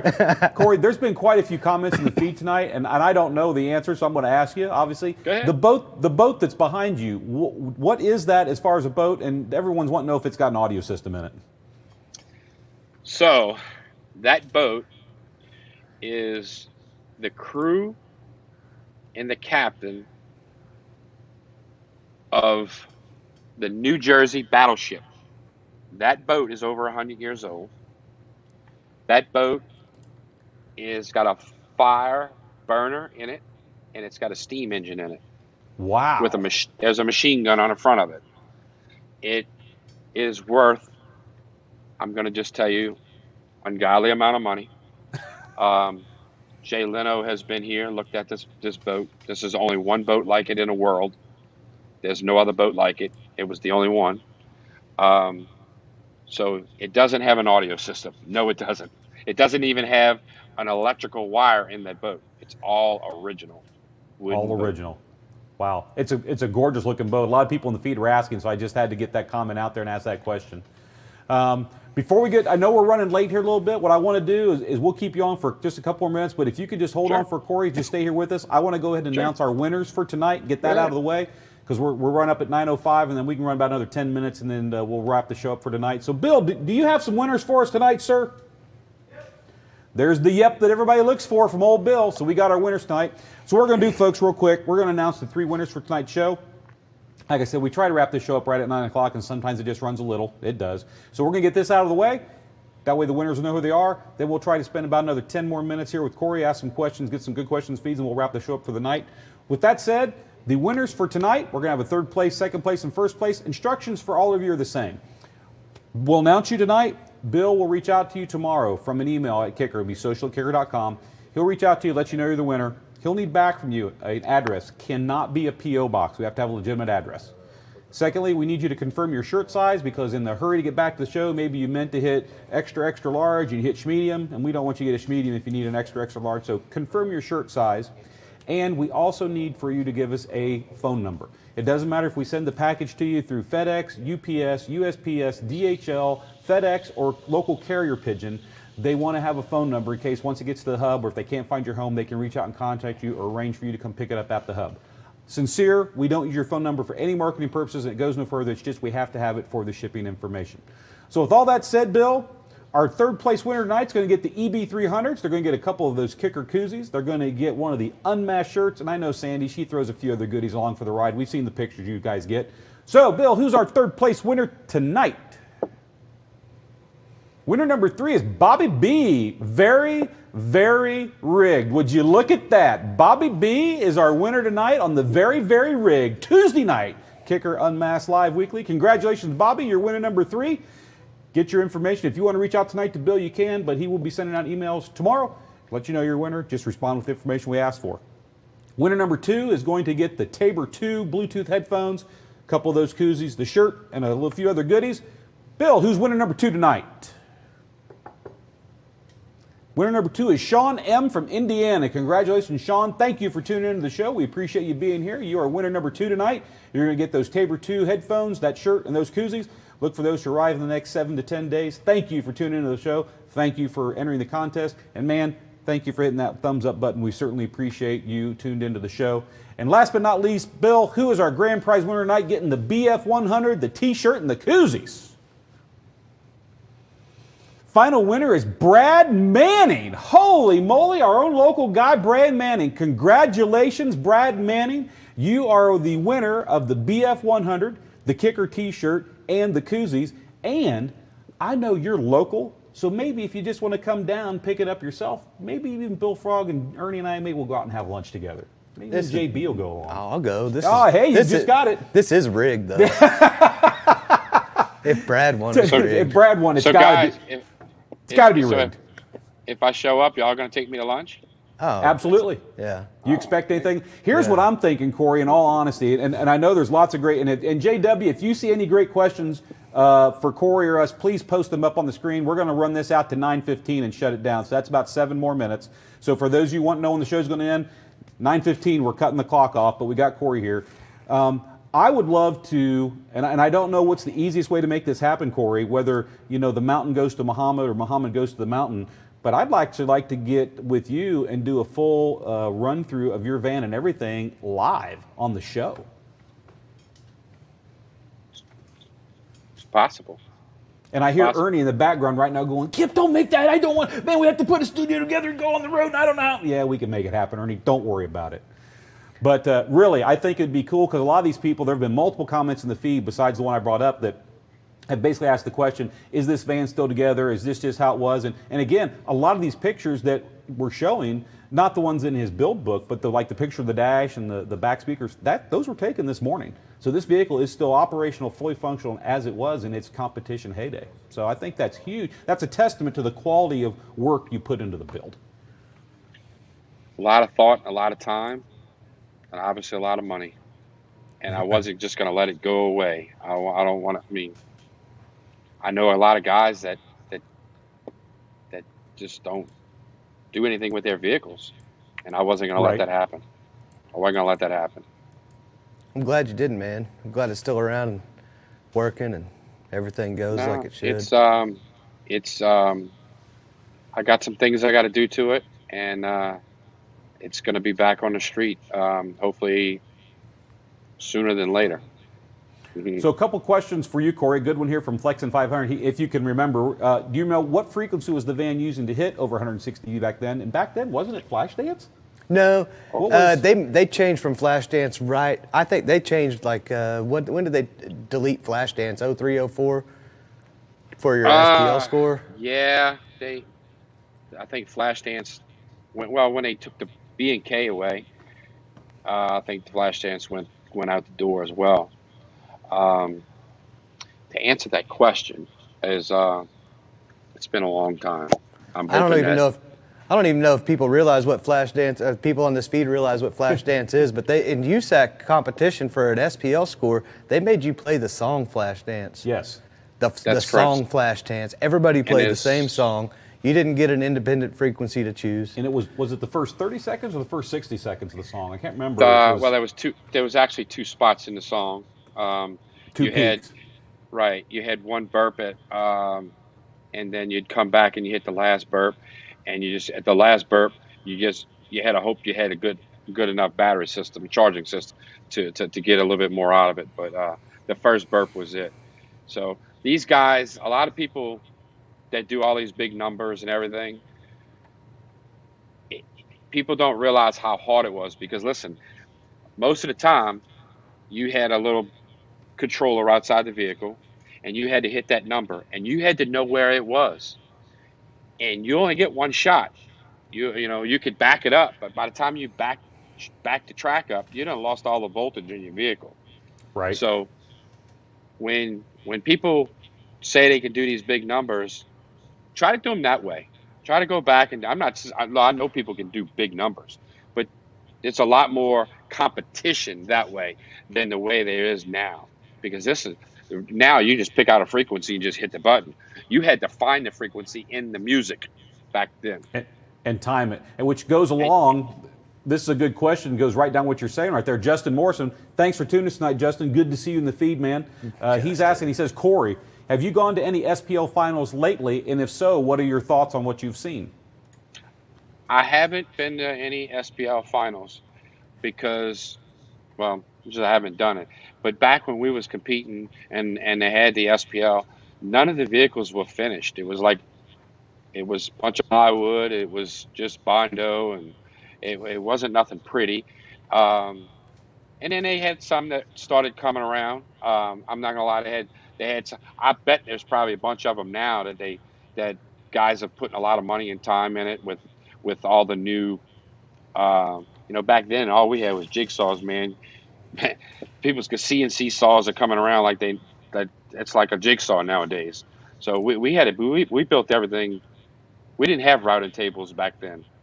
So now you could build some really cool stuff.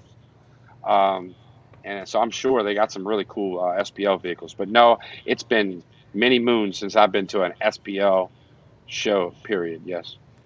So here's what I'm thinking. Hopefully we're on the other side of, shows being shut down due to, this last year and a half of the pandemic, things like that, because, the USAC 2021 World Finals are actually going to be held in March of 2022, and they're in Lawton, Oklahoma. And KICKER is signed on board already. We're going to be one of the main sponsors for that event down in Lawton, Oklahoma. So maybe what we need to do, Cory, is you and I, we need to have a conversation. Let's have a talk with the people who actually make the decisions around here, and we need to get you to go, just to hang out and visit and just see the show on us. That's a plan. That's what do you think? I think that's a great idea. It's kind of what we're looking to do with the vehicle. We want to show it off. Here's another question I'll ask this. So Mike Craner, Mike, thanks for tuning in tonight, brother. Oh, and speaking of Mike, I got to do this real quick. I got a package in the day today. I opened it up. Can you get close up on this, Timmy? I'm going to make you work for a second. So Mike Craner, and we'll get to Mike's question here in a second, but Mike reached out to me, and he wanted to know where he could send something to him. I'm like, Mike, you don't have to send me anything. No, I want to send you something. I said, okay, Mike, I hear it. So he sent it to me. So I go to my office today, and there's a package sitting on my desk. I open it up, and I'll be darned if this isn't the coolest thing ever that someone has sent me. It's actually a case made for my phone. I still sport a Galaxy S9 Plus, so I'm still rocking a 4-year-old phone. And this is a new phone case he sent me, and look at that. If that's just not the coolest thing ever, I don't know what is. But it's got KICKER Living Loud all over it. So, Mike, sincerely, thank you for this. My old case was literally worn out. It was actually coming apart at the seams. I took it off and threw it in the trash can, and now I'm sporting this one. So thank you, sir. That was a very kind gesture for you to do, and I appreciate it. It means something to me. Mike asks, How do you keep the base from killing all the fiberglass in your vehicle? So I guess what he's asking is, what did you guys do with fiberglass, or what did you do differently keeps it together and not spiderwebbed and cracked and looking horrible? Because we're looking at the pics and it looks great. It's not very thin at all. No, it's got a lot of layers of glass. It's just the way it was built. When we first did it, we really thought we were going to have that problem, but it's a lot of primer, a lot of sand primer, a lot of sanding, a lot of glass, a lot of sanding. I don't know really what was the. It's because Nolan helped, man. Because he go. helped a lot. It's been Nolanized. It's been Nolanized. You can either Simonize it or you can Nolanize it. A lot of people don't know, man. This dude, Nolan, that was on Cory's team, Nolan Minnie, he was a real hand with fiberglass. I mean, I'd put it up there with anybody's work. He was really, really good. He was in the very first, Nolan was in the very first installer competition. I don't know if y'all remember this, back in the day with Jeremy Carlson. I'm trying to think of all the big names there was, but it was they built some cars at finals, World right? Finals. You're right, right. That was the they had very it was like a first 24-hour competition where they would each have a car. Gary Biggs was involved. Gary was in it too. You're right. Yeah. And they would tear a car down and build it with a custom install as fast as they could. In a parking lot. Fishman was in it. Yeah, Dave Rivera. Yep. And they won the competition as well that particular year. Real quick, I want to pull this comment out. Larry H. says, Kip, you stated earlier there are currently no square passive radiators. Doesn't the L7 QB8 have a square passive? Yeah. You're correct. In my mind, when I was thinking about available to buy separately passive radiators, and I didn't even think about the L7 QB8, but you are correct. That utilizes a specifically made passive radiator in an 8-inch format to work with the Q Class L7 driver. It's the only square radiator that we have currently. Well, all square subs could be square passive radiators if you want to knock the motor off. Yeah, that's an expensive radiator. Yeah. But yeah, you're correct on that, Larry, so I apologize for that. My mindset, I was thinking about separately available passives, not ones that were built in enclosures, and you're right, the QB8 does use one, so thank you for calling that out. I appreciate it very much. So it's 9:17, Cory. I'm going to give you one final thing. You got anything to add real quick? Because we're going to shut her down for the night. So what do you got for me? Well, the only thing I can say is thank you, Kicker, and all you guys, because we couldn't have did it. We couldn't have done it without you guys. That's for sure. And we learned a lot, and hope to continue on. And buy Kicker. That's all I can tell you. Buy Kicker. It lasts. It lasts, man. Thank you, man. I mean, you stuck with us for so many years. Yeah. And supported us for so many years, and used our product to compete with. I bleed Kicker. Yeah, man. And it's good seeing you. It's been a long time, man. So I'm glad we got to see each other tonight. I appreciate you guys inviting me on. I really do. Cory, I'm just looking. I apologize. I'm listening to JB. I'm listening to you, and I'm looking at the comment feed. Man, there's a lot of people active on this feed tonight, and there's still a ton of people tuned in tonight. But Cory, I don't have a problem staying if you want.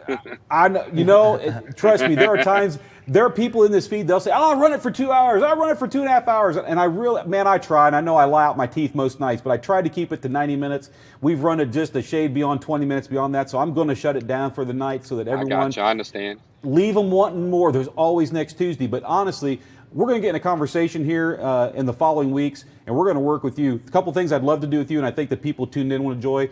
We need to get live and actually do some live coverage of that van. I think you're up for that.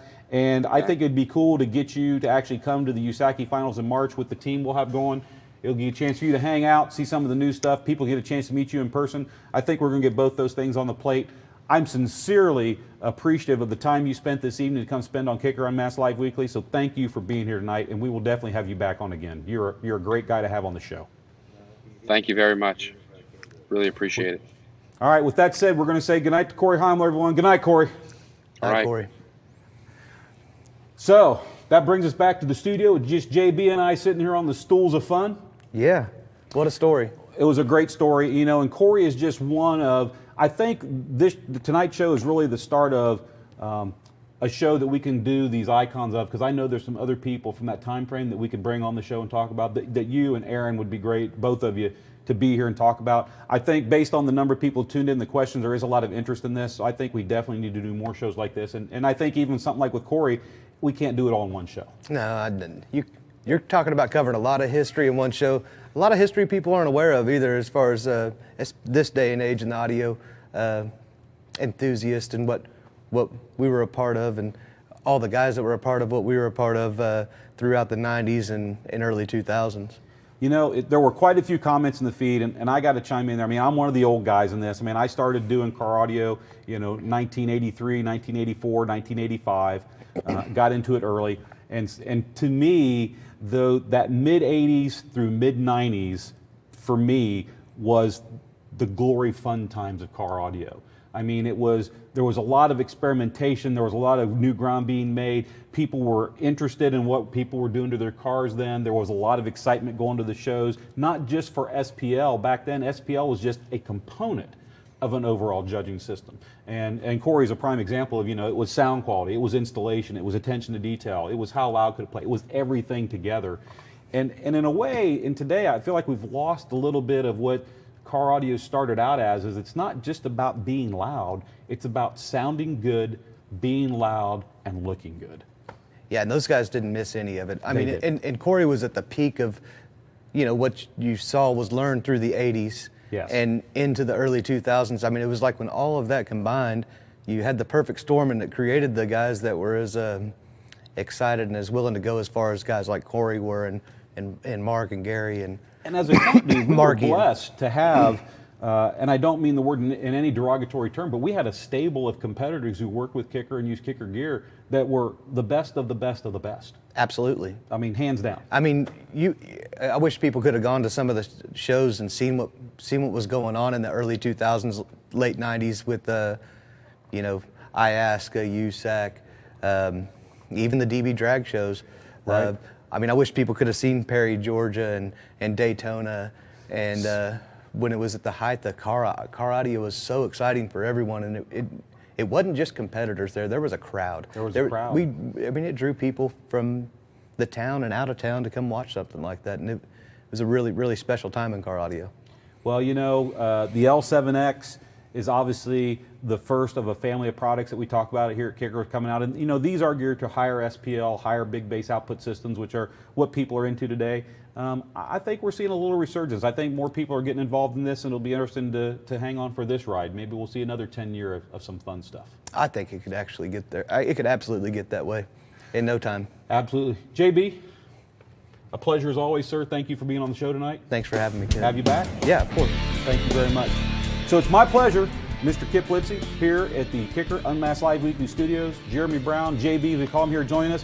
We had a fantastic show, at least it felt like it to me. Thank everyone out there, ladies and gentlemen, for tuning in. We had a wonderful show. As always, I am proud to be the guy here representing the 200+ employees here in Stillwater Designs, Stillwater, Oklahoma. We got Tim behind cameras, always making him hop and do his work. We got Ernie back there. He's running the main switcher, keeping audio, video in check. JW, he's making sure StreamYard and comments come off without a hitch. And as always, Bill Frog, he's back there watching the social and making sure the proper things are streaming and getting the things in chat that you guys need to know. It's our pleasure to be here. We hope you enjoy the show. Whatever you do the rest of the week or the weekend, have fun, be safe. We will see you here next Tuesday night, 7:30 Central Time, for KICKER UnMasked Live Weekly. Until then, everyone, have a good one. We'll see you. Good night.